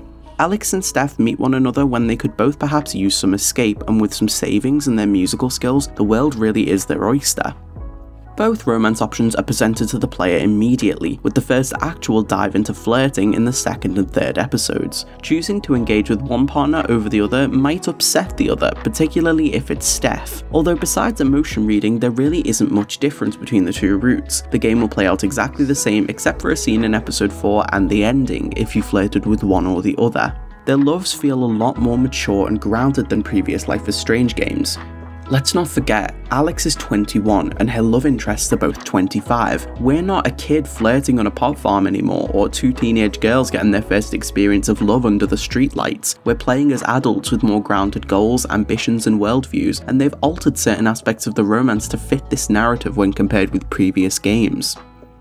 Steph puts aside her feelings of jealousy for Alex and Ryan if they choose to get together, and subtle readings imply that Ryan, if pursued by Alex, feels a little bit embarrassed to be dressed up role-playing monsters in the LARP. The overall expression of their romance is far more subtle when compared to Chloe or Rachel. The romance blossoms over a month and takes more of a friendship form initially.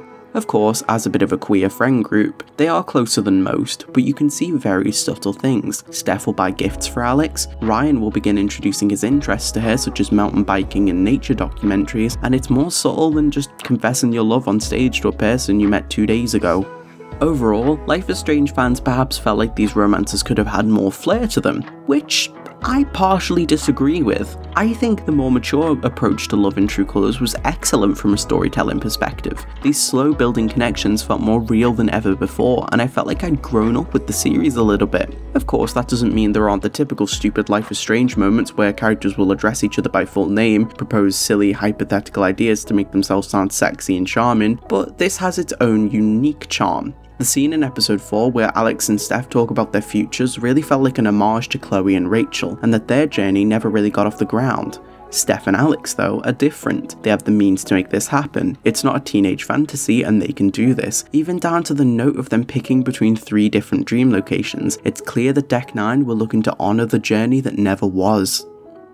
There are even subtle differences in this scene based on how much affection you showed this person. Did you say Steph was hotter in episode 3? Who did you choose to give your rose to at the Haven Festival? Did you give Ryan a hug or a handshake? Plenty of factors can add subtle variation to the scene, which was great. Now, you may ask me where the but comes in, and I'm getting to that, but I don't want to express an overwhelmingly negative opinion of True Colours. It was a good game, it was a great game even, but I think I've developed more as a critic in the past few years since I was blindly praising Life is Strange 2, and I feel more compelled to deliver a critical review to a franchise I love rather than total blind adoration at all times. The long and short of it is, the romances, again suffering from plot allocation and pacing, were just not explored enough. We only really get one scene individually with Steph and Ryan where we're seen bonding with them throughout the entire game. Of course, off-camera interactions are implied, but if Deck 9 are looking at ways to pad out the game, please just look at Chenrich and Luchin edits on TikTok. They all use the same footage, and that's because there really isn't much romance action on screen. If they were willing to make most of episode 3 filler, why couldn't they have added a scene where Steph and Alex go to Haven's indie movie theatre or out for a meal? The scenes with Chloe in Life is Strange felt very intertwined with the major mystery, and yet at points, Steph and Ryan feel like background characters in their own story. This could seriously be amended by, for example, adding a scene where Ryan and Alex go for a hike together. All it would take is for a procedurally looping background, and while the conversation slowly gets deeper and more introspective, Alex can talk to Ryan about her dreams, her power, the foster care system, etc. to take that surface level friendship and expand it further, or actually have them watch that nature documentary that Ryan keeps talking about. The lack of pacing, however, only just scratches the tip of the iceberg with the romance issues in True Colours. There is so much more to be said for these interesting characters. We have the choice of romancing, the excellent paths for romance, the wonderful and meaningful development to Alex's character arc depending on what love interest she chooses, but there is a glaring issue. In episode 4, Alex, at her first spring festival, learns of a tradition by which people in love in Haven will pick a colourful rose from the Lathe flower cart and give it to somebody they have feelings for. Of course, this has been strengthened over the years to mean much more than just romantic love, but Alex must decide whether to give a rose to Ryan, Steph, or neither. This is a significant turning point in the romantic element of the game. Your decision here will deeply influence the ending of episode 5 and who Alex will ultimately end up with as her partner. This one decision will change whether Steph or Ryan will confess their feelings to Alex and share a kiss with her on the rooftop of her apartment. This itself is not an issue, having a solid commitment choice reinforces player agency, but there is a significant issue with the choice that is presented to the player. No matter what, either Steph or Ryan will still pull you to the rooftop to confess their feelings for you, at which point you're forced to deny their outward passion with a hug or a very shortened kiss. In my expectations video, I talked about how, besides balanced and mature relationship options, I would also like to see a friendship route where Alex remains friends with both Steph and Ryan and they maintain their golden trio dynamic. True Colours did not meet this expectation. The player is pushed so hard to decide between pursuing either Steph or Ryan. If the player really sticks to their platonic guns and pursues neither, the ending will feel totally devoid of certain scenes. Instead of Steph or Ryan watching Alex play music in private, random NPCs from Haven's street will watch instead. The entire ending feels lackluster, with Deck 9 never really giving much thought about a platonic route. Romance has always been a theme in Life is Strange in minor ways, but never has the choice to reject an intimacy route felt like such a smack in the face. You miss out on so much content if you don't choose to romance at least one of them. And if you do decide to romance Steph or Ryan, it is like killing the other character off entirely. If you choose to romance Steph and stay in Haven, there is no mention or appearance from Ryan in that ending whatsoever. And if you leave, you get a 3-second clip where Ryan looks out over the river with a sad expression. On the other side of things, if Ryan's your romance option, Steph will leave Haven with no warning. This one's a bit better because she does give Alex her job as a parting gift, but otherwise you get absolutely no mention or resolution for these characters. It makes no sense. After all they've been through together, such a meaningful friendship, regardless of if two members of the trio are in a different relationship, this is just cast into the void after the main plot's done, for the sake of an almost mandatory romance option. The first time Life is Strange has ever attempted a trio dynamic, and it was over before it even started. You have to pick between Steph and Ryan.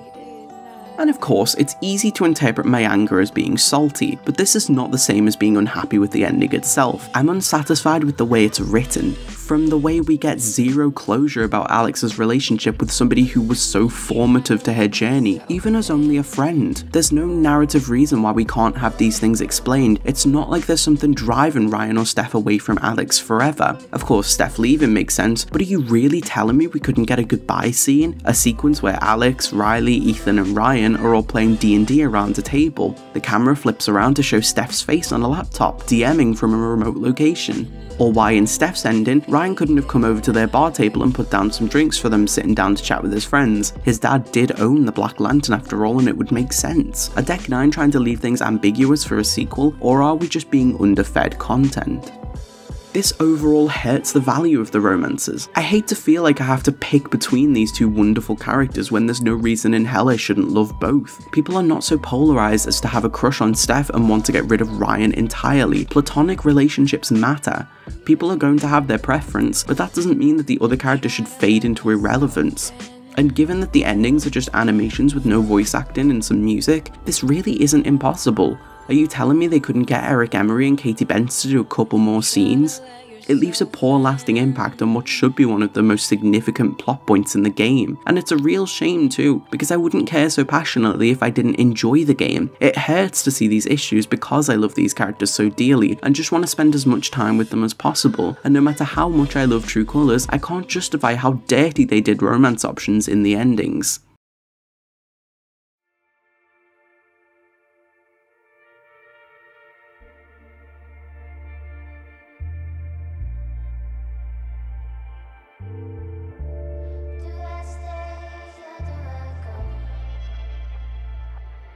When Life is Strange True Colours premiered at the Square Enix presentation in spring of 2021, there was one tagline used consistently by every director and presenter on the panel.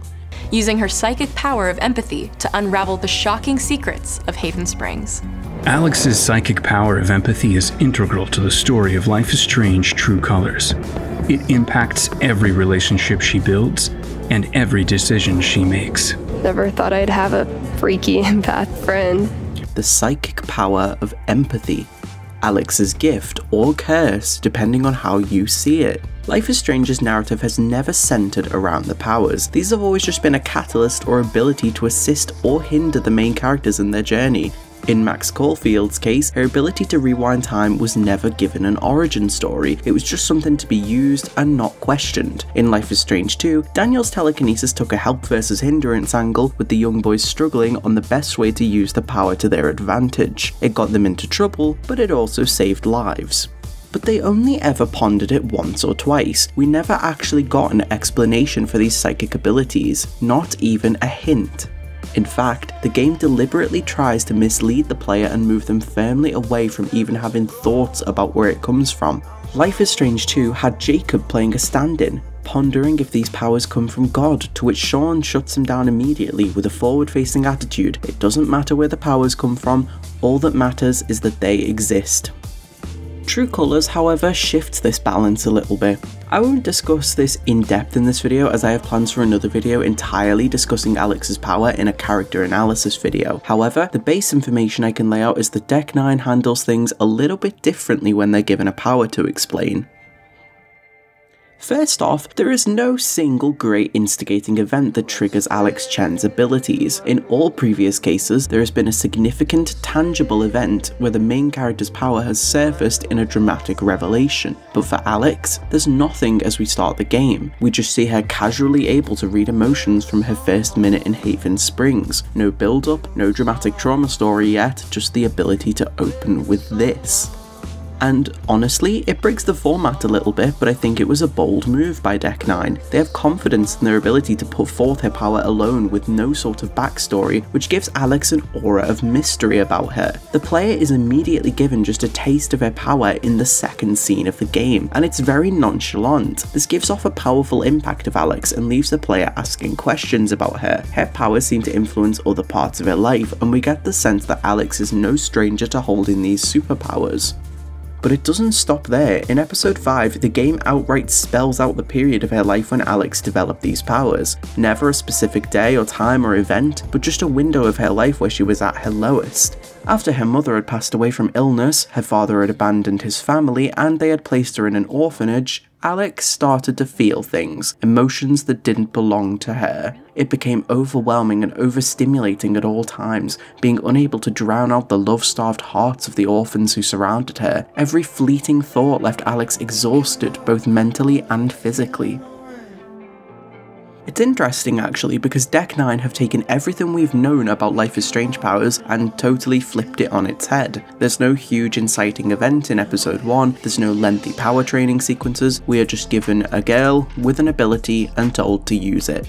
On one hand, empathy is much more invasive and easy to visualize than time rewinding or telekinesis. Fuck. Just keep your head down, dummy. You're just a shitheel. Typhon's major league. Typhon doesn't lose. Typhon disappears, people. Let them get killed, not you. But removing this initial stages of power phase from the game allows Deck 9 to really flesh out Alex's power from the beginning. She already has the sensibility to use it to her advantage, and we can read people from as soon as we get control of the character. Empathy from a gameplay standpoint is by far the best power in the series. It's interesting to use as well as being extremely user-friendly. At points, Max's rewind power felt fairly confusing to figure out puzzles with and focused more on choppy gameplay elements, which, as we know, are not exactly Life is Strange's strong suit. However, empathy blends this core power with the existing gameplay loop of Life is Strange in such an amazing way. The series has always been a point-and-click adventure where we are given the opportunity to look at objects and people, to chat and explore. This mechanic simply adds a whole new depth to this gameplay, giving us the ability to not only look at an object, but to see significant memories attached to it too. Right, I'm telling you, his story doesn't add up. He wants you. He's helping me get into college, baby. You know dudes can do nice things without the expectation of getting laid, right? A high school dropout? A guy who went to fucking juvie? Wants to be your study buddy? What, out of the goodness of his heart? Oh my god, Mac, we're friends. Before she approaches a character, she can get a gauge of how they're feeling or what they're thinking, and this can be used to unlock additional dialogue trees. While rewinding felt very removed from the core gameplay and telekinesis felt more like a plot motivator, empathy truly excels at giving the player an advantage in the world. We really feel like we can view Haven's residents like they're in an ant farm, everybody's thoughts, feelings and motivations for conversation. We can even see emotions change as we talk to people, and it feels very natural and free-flowing. The way it complements the existing Life is Strange format is pretty ingenious. Yikes. Alex can even enter intense emotional states of other people, which Deck 9 has dubbed novas, where Alex sees a reflection of their psychological state in the world around her. Some of these, however, have clearly had more effort poured in than others. For example, Ethan's Joy Nova, which takes place in episode 3. Alex can see the world through the active imagination of a child for a brief time, and it transforms the entirety of Haven Springs into a fantasy-esque world, with beautiful pouring vines, abandoned castles, and even characters being changed to represent a fantasy LARP setting. But on the other end of the spectrum, you've got novas like Diane's in episode 3, where we get a blue or a red colour filter over the setting of a bar she's working in, and that's it. Now, I wouldn't mind so much given that the emotion is less immediate and intense, but we are expected to believe that Diane's guilt is so bad that she's attending therapy for it. The visual and sonic delivery of some of these novas falls really flat. The emotions don't feel transformative of the state of the world. The way some feel overpowering and important and others feel drab and lifeless gives me the impression that Deck 9 has been really picky with pushing the boat out. They did a great job with, for example, Mac's paranoia in episode 2, where we get this awful sense of being watched, and yet Diane and Ducky just get a colour filter. You can really feel the lack of effort in these scenes, and while it's interesting to hear Diane's thoughts, for example, the Nova system could be enhanced so much further by just being consistent. And the psychic power of empathy just lacks this consistency. Novas vary in quality so much that while an amazing power, it's just simply not as impressive as watching Max travel back to when she was 13, or seeing Daniel block an onslaught of gunfire. The overall impact is lessened by these inconsistencies of quality in how the power is demonstrated. It also felt like the element of Alex being able to absorb people's emotions was really morally dubious and not presented in a way that really gave the player full knowledge and control of what they were doing, which kind of feels unfair from a gameplay standpoint when it is encouraged in one choice and frowned upon in another.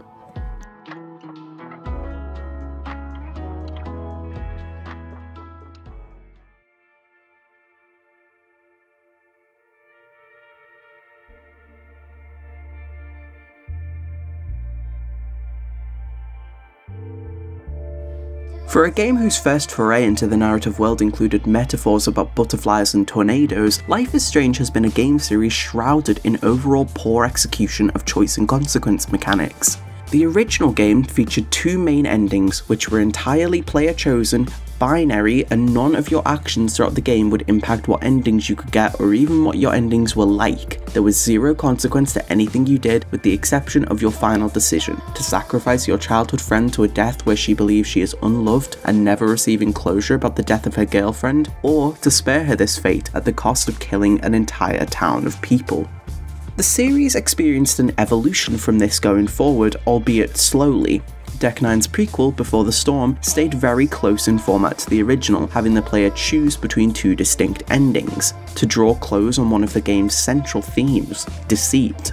Do you tell your new girlfriend an ugly lie or a happy truth? Whose skin do you decide to save? Do you think it's worth her hurt, or will you just end up another person who lied to her?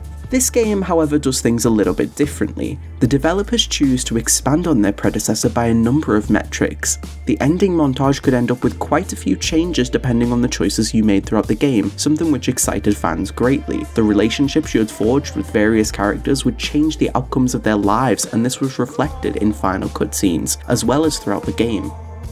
It really felt like as Chloe moved through Arcadia Bay, she had made an impact. Of course, due to the game's scope going from apocalypse to a romance with the twist of the criminal underworld, the stakes were a little lower, and so the choices felt less high impact than Life is Strange Season 1.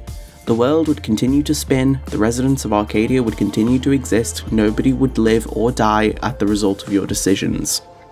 Then came Life is Strange 2. Now, I know I've blindly praised this game before, and it does have significant issues upon reflection, but don't not absolutely revolutionise their sequel's choice and consequence mechanics. An entirely new complex AI that would learn from your choices, both big and small. A system where actions speak louder than words, and your decisions would influence an entire character's being. The game held such a focus on morality and teachings. How you chose to raise Daniel would shape the person he became. This manifested in a number of ways, ranging all the way from Daniel pranking you to him taking lives in a blood-fueled rage. He was Don't-Nod's catalyst through which they demonstrated their choice and consequence, the other factor to your choices that you would have to consider each time. Of course, hitting the old racist man and stealing his tent seems like a good idea, but when your 9-year-old telekinetic brother chooses to follow your role model at times, which are totally inappropriate and out of context, you have to deal with that. You need to have patience for a child who doesn't understand right from wrong, who is confused and scared, and who doesn't really understand the why of certain crimes. He just follows you blindly until he develops some form of adjusted moral compass. In the game's finale, the player can experience 4 main endings, some with significant variance to them and some with very minor variants. The 4 main endings are dependent on 2 factors, what the player chooses and what their protege chooses, and whether your morals and goals are aligned.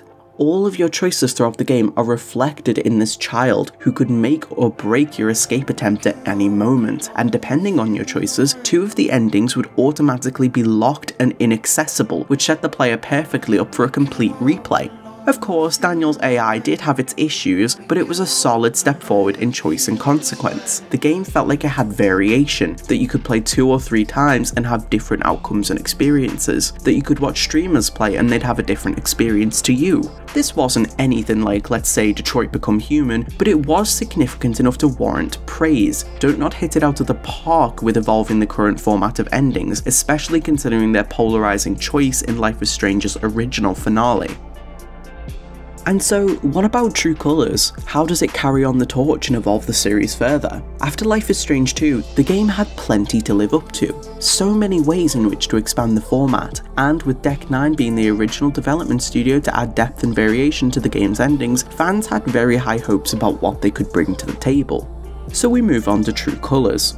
In the main story, there are 4 characters who are significant to your ending, where Alex, at the scene of Haven's town council meeting, chooses to expose Jed Lucan and Diane Jacobs for covering up the scandal about her brother's death, and the wider evil reach of Typhon Mining.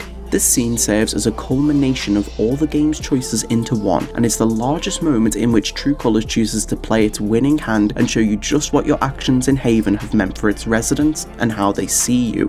Your actions, or lack thereof, will have changed your reputation and trustworthiness around the streets of the small town, and this moment is your judgment day.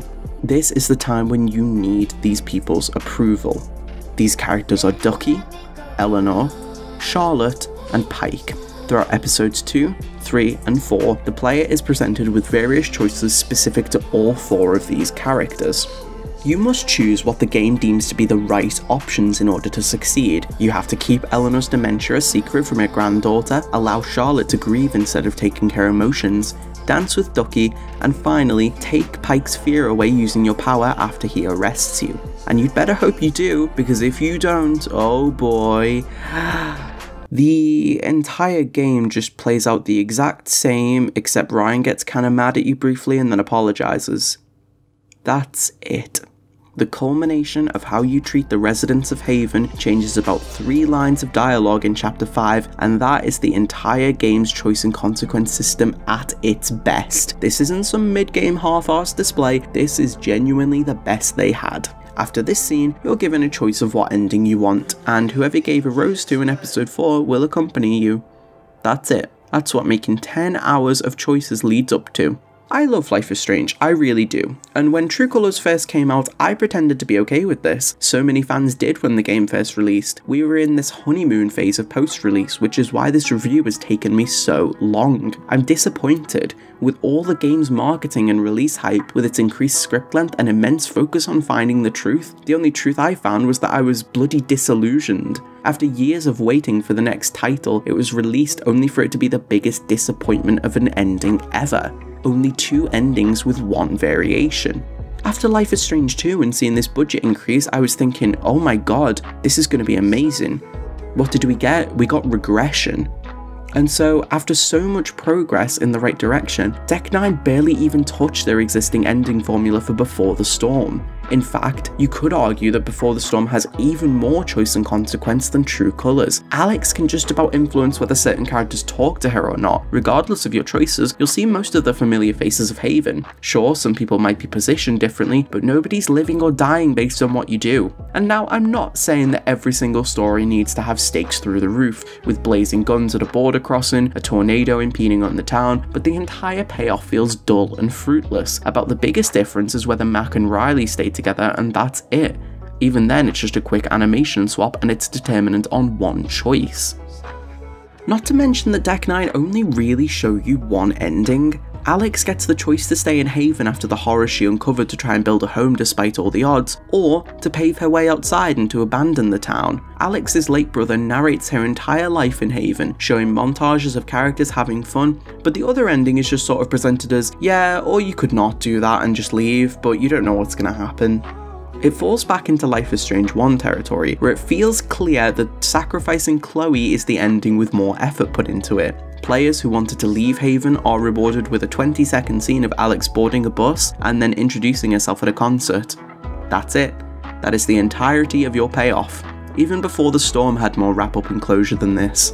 Forgive me if I sound angry about this, it's because I am. I felt really ripped off by this game's lack of choice and consequence to anything you do. Nothing about the core game changes, and it feels like your choices don't matter. Now yes, it's Life is Strange, and I shouldn't come to be demanding about it, but honestly, again, like I've said before, this is not some indie game you can pick up for $10 on Steam anymore. It's an internationally recognised series with fans from all over the world, its predecessors selling copies well into the millions. There comes a point where we should expect more from these games, but now we're straying far away from our initial conversation on choice and consequence, and I think we should move on to a little bit of a more fitting topic.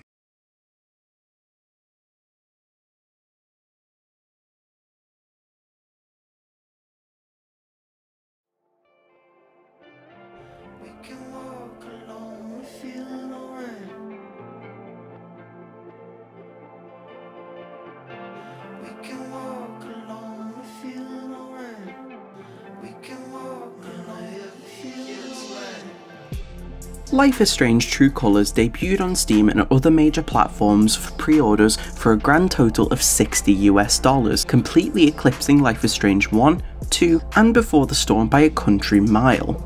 In fact, the price of all three of these games together is only about $10 more than True Colors' base price, not even factoring in DLC costs.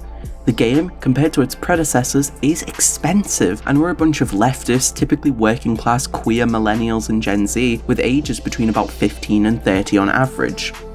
This game's target demographic is predominantly young people, some of the notoriously lowest earners in the world. This necessitates a question that we so often find ourselves asking. Is it worth the money? $60 isn't nothing to drop on a game, it's quite a lot. For a long time I had to put off ordering True Colors because of finances, and I know plenty of others were in the same position. It's AAA price, this is what games like Tomb Raider, Call of Duty, Halo, and Grand Theft Auto sell for. It's not cheap at all. Life is Strange True Colors lacks the necessary quality for it to be worth its price mark. As a dedicated fan of the series, obviously I bought it, but somebody who's just casually interested in the series is not going to fork out for that. The game looks visually stunning and it's amazing to flaunt off the facial animations with trendy music and trailers, but look at the game. Look at what I've said of it. Do you really think that you could compare this to other AAA titles, some of which with hundreds of hours of replayability, rich story and gameplay, and say they're worth the same price? Of course, you can't place a value on experience. Life is Strange is such a personal and strong game that many call it a labour of love, and I have no doubts about that. I'm sure Deck 9 did love making this game, and they deserve all the love and success in the world for their contributions. If not for them, we never would have had the integral games in the franchise, games that make up the legacy of the series. But I don't feel like this price increase places developers at the forefront of its intentions. Remember how game development works. Deck 9 get their game idea funded and published by Square Enix, who reserve the right to charge any decided amount for it, as well as request amends to the script and scope of the game. With Square's recent announcement for support of NFTs, we can see that much like any corporate body under capitalism, they are profit-driven whose bottom line is adding zeros to profit margins. Now, I'm not an expert or a professional in the industry by any means, and I don't claim to be. I just don't feel like this is the good faith argument most people think it is. I stand for developers' rights, and by the sounds of things, Deck9 had a great experience working on the game, no crunch period, and happy developers. But this isn't also to say that Square Enix might charge a premium to offset the profit they may have lost by granting workers basic rights. They aren't just going to let the remasters and such be delayed without somehow raking their lost profit back, and I think that this may be through price increases. Whatever justification there is for it, despite how I feel okay with spending the money personally as I'm supporting a franchise I love, I think the asking price for True Colors is tremendously steep, and it alienates their target audience. Square Enix are practically shooting themselves in the foot. They know that the genre of narrative games suffers for one specific reason. People can get a very similar experience by just watching somebody play the game on YouTube. PewDiePie's Life is Strange videos have more views each than presumably copies of the game were sold. Of course, I don't know that, but given that by 2017 the game had only sold 3 million copies, I can't imagine they've quadrupled to 12 million in that time frame as PewDiePie's video has. That's the issue. When games follow quite a linear story where the gameplay is more like watching a movie, people will just do that, watch it. They will watch, which is quite an issue for companies like Square Enix. Now, I think the solution to this is more games like Life is Strange 2, with higher scope, more choice and consequence, and more emphasis on exploration and replayability. Look at the Hitman franchise, for example. You could look up any of the cutscenes and missions from it, but the real benefit of picking the game up for yourself and playing is the ability to see alternative outcomes and make your own fun. With True Colors being so limited in scope, it could actually hurt the sales of the game and cause even worse price hikes. With that, you get a dwindling franchise that is only upheld by loyal fans who are willing to fork out the $60 each time for a new title. The game also fails to meet its retail worth for quite a few reasons, the biggest of all being the playtime. Now, yes, I'm a firm believer that not every game needs to be 500 hours long to be enjoyed, but when you're paying double the price for half the story, there comes a point where we, as players, get annoyed. Secondly, the game, while looking splendid, did very little that was transformative of the original Life is Strange formula. They played it very safe, and beyond a few minor celebrity partnerships such as MXMtoon and Critical Role, there was little reason for the price to be so high. The scope was pretty much the same as everything else in the franchise.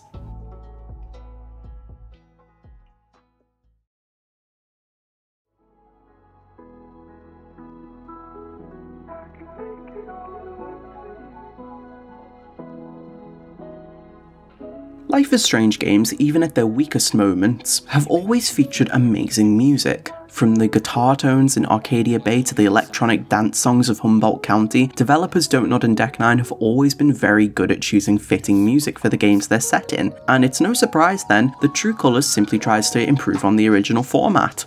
Though one might argue that they did too much of a good job. Let's take a look at why. First off, let's begin by talking about the game's score and composed soundtrack, meaning the songs that make up the instrumentals and other songs that were made specifically for the game. In a similar style to Deck9's last title, they've commissioned the indie pop group Angus and Julia Stone for the game's primary soundtrack. Eager-eyed fans will recognise this name as this isn't their first foray into having their music in Life is Strange games. Way back in 2015, their song Santa Monica Dream featured in Life is Strange Season 1 as an homage to Chloe's relationship with Rachel Amber, and now, 6 years later in 2021, they've released their new game album, fittingly titled Life is Strange. The tracks follow familiar themes of home, belonging, love, and human connection that we're used to from the franchise. The style is a little bit more heavy and produced than the simple guitar picking of Jonathan Morali, the composer for Life is Strange 1 and 2, and significantly less electronic than Daughter's music from Before the Storm. Their leitmotifs underpin this overall feel of the game, giving Haven Springs its unique sonic identity within the series. It's considerably more likely to reflect that the town flourishes more than the likes of Arcadia Bay, and it feels far more consistent than Life is Strange 2's sporadic soundtrack, which evolved throughout episodes. There's a comforting country feel to some of the songs, reminiscent of the Colorado pride of a small Rocky Mountain town.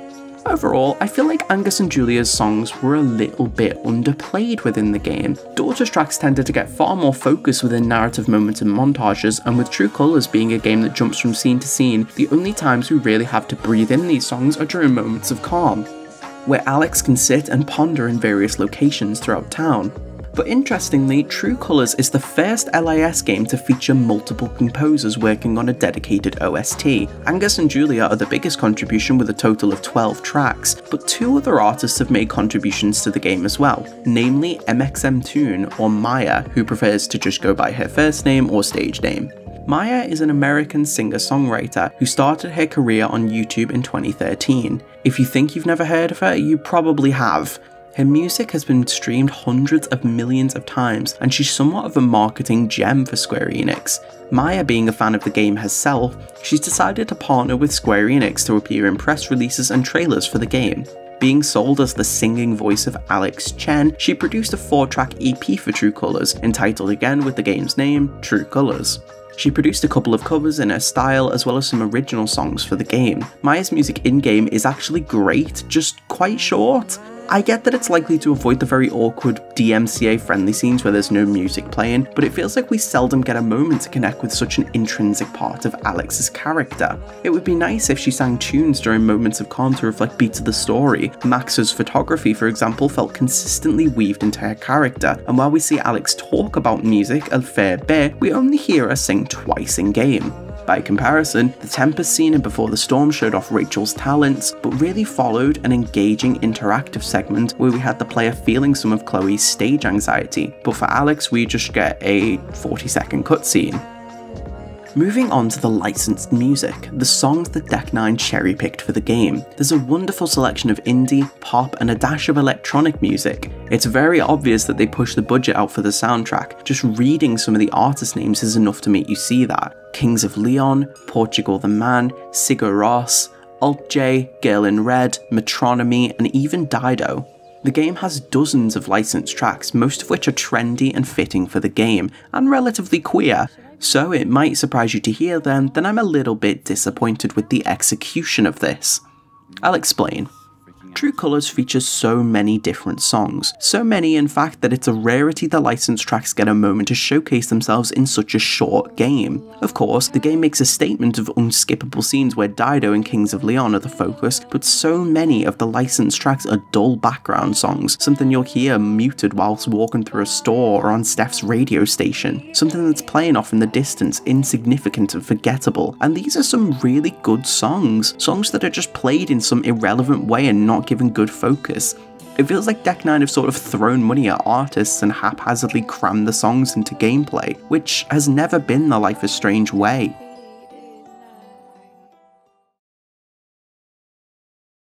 You're finally leaving to live with your brother. My brother Gabe. It says here he lives in Haven Springs, Colorado. Is that correct? That's a big move. Do you have any plans as far as school or a job?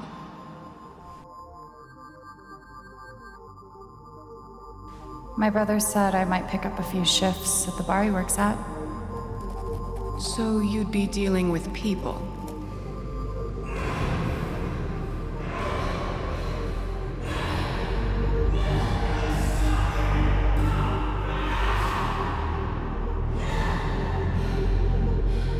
Maybe.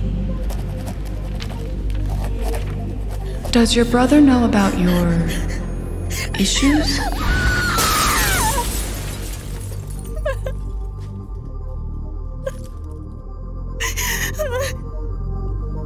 He doesn't know. No one will once I leave this place. I'll just be a normal girl in a normal town.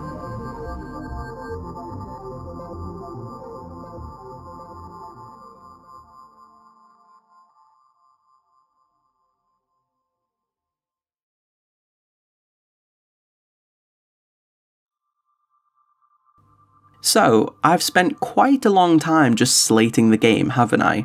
It's been half a year since Life is Strange True Colors released. The wait for this game was seriously arduous. Over 2 years down the line from Life is Strange 2, and here we are, in a new era of development for the franchise.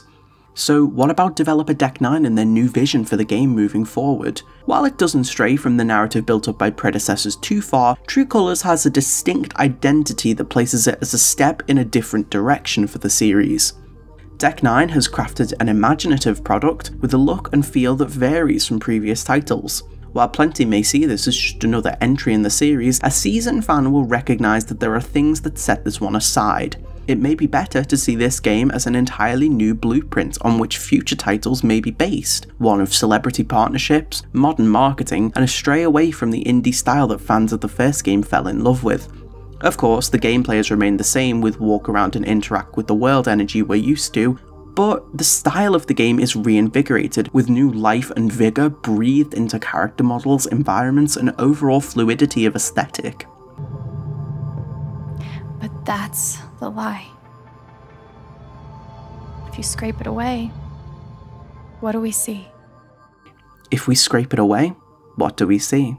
True Colors is a mid-tier game in AAA clothing, with a slew of issues that have plagued the series generationally, from poor pacing to lackluster conclusion. It is clear that True Colors is something of a facade, a safe, ultimately forgettable story encased in this golden layer and idea that the series is in a different direction. I found myself unsatisfied with the game's core narrative. The story didn't grip me in the way that previous titles had, and the only thing that could distract from it was the modern meme references or how damn good it looked. Characters are lifelike, well written, and more relatable than ever, but there's only so far you can take a character with nothing to do. True Colors is a prime example of needing a good foundation for any building. Without it, it's just glitz and glamour until it falls apart. The core choice and consequence mechanics are a regression in the series, a shameful example that doesn't even hold a candle to the diverging paths of Life is Strange 2, or even Before the Storm, a game that came out 5 years ago and cost a quarter of this game's price.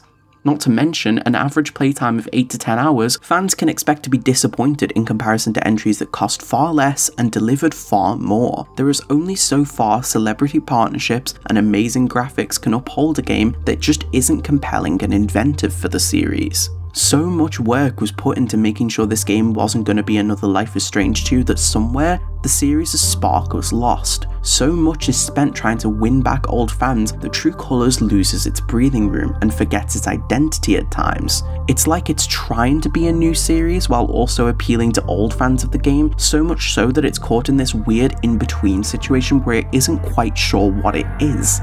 There is a distinct feeling of, is that it? Upon seeing those credits roll, and I can't stress enough, $60. $60 for a game which regresses in comparison to its cheaper, lower budget predecessors. The game's saving grace is its lovable characters,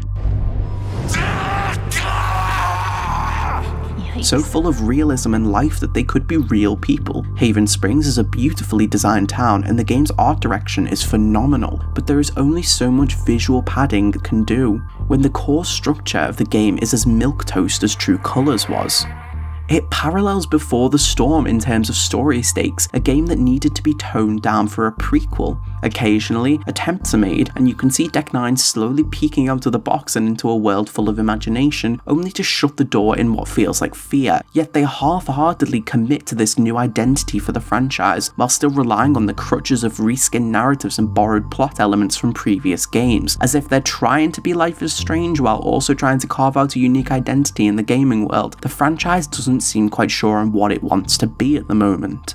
And this isn't just a recent issue either. Before the Storm followed Life is Strange 1's pacing to a T, which, while not a bad thing, hampered what could have been done with the story. Here they opt for a weird hybrid pacing system, somewhere between the jarring time jumps of Liz 2 and the painstakingly slow build-up of the original. Coupled with tonal whiplash and jarring cuts, the game just feels thrown together and misaligned from a pacing point of view, which is a shame as the art direction and characterization are amazing, but it's what they do with these assets that falls short. Of my original expectations for True Colors I detailed, I feel like next to none of them have been met. While I did enjoy the game's experience, I find myself disappointed with this entry in the series. I hold a lot of love in my heart for this franchise, and likely always will, but this venture into something new while still holding on to those plot elements from the past just isn't working for the series. It doesn't blend well with this transition to AAA. That said, all hope is not lost. Deck 9 have taken several fan complaints and completely eclipsed their previous titles in innovation. The project is clearly a labour of love from people who take genuine pride and joy in their work.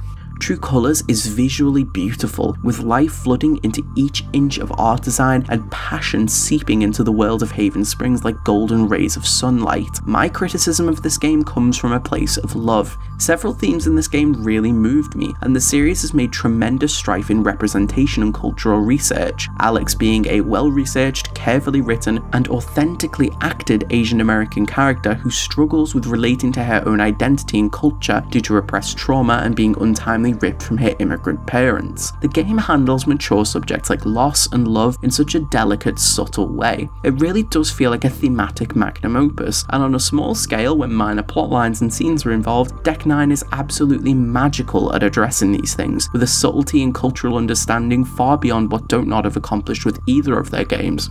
It's just such a rotten shame that when Deck 9 tried to compile a large-scale project, their ideas seem so vast and overwhelming that the overall product suffers from this absolute paralysis of storytelling, where pacing and plot just fall apart. This isn't helped by its shorter story. Alex and her friends deserved a better spotlight and more time to shine with it. They're genuinely some of the best characters in the series, with some of the best moments, and while I found myself loving True Colors in bits and pieces, it was the overall product that falls short for me and how it concludes and culminates. I've been so critical, so it might surprise you to hear that I give this game a 7 out of 10. I believe in Deck 9, I believe in their passion, their love for the game, and you can feel it shine in the nuances and how painstakingly detailed certain characters are, how much they feel like they could actually exist in your life.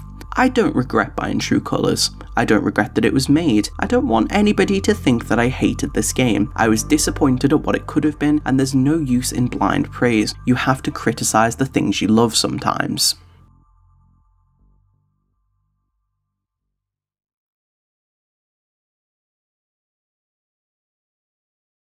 Whew, and with that, I think I finally said my piece. Only took about 2 hours. If you've gotten to this point, thank you so much. This video has been such a long time coming and the biggest personal project I've ever undertaken in my life, inside or outside of YouTube. Feel free to let me know what you think of True Colors in the comments down below. Did the game disappoint you? Do you feel optimistic about the future of the franchise? Or do you think that Deck 9 fell flat? I read all of your comments and use them as inspiration for future videos. As I mentioned earlier, please go and support my good friend Jamie's blog, who put a lot of effort into proofreading this script for me. I swear it wouldn't be half as coherent if it wasn't for her. And that brings us right to the end. I plan on making a bunch of content about narrative games in the future, but I just couldn't bring myself to do so yet with such a big outstanding project. Thank you so much to everybody who supported me in making this. You know exactly who you are. Massive shout out to my patrons who are on screen right now. You are the real everyday heroes. And with that, I think I'll take my leave. Thank you so much for watching. If you enjoyed, be sure to give the video a like, and why not subscribe for more content like this? I'm not going anywhere. As always, remember to keep your cucumbers serrated and have a nice day. Bye!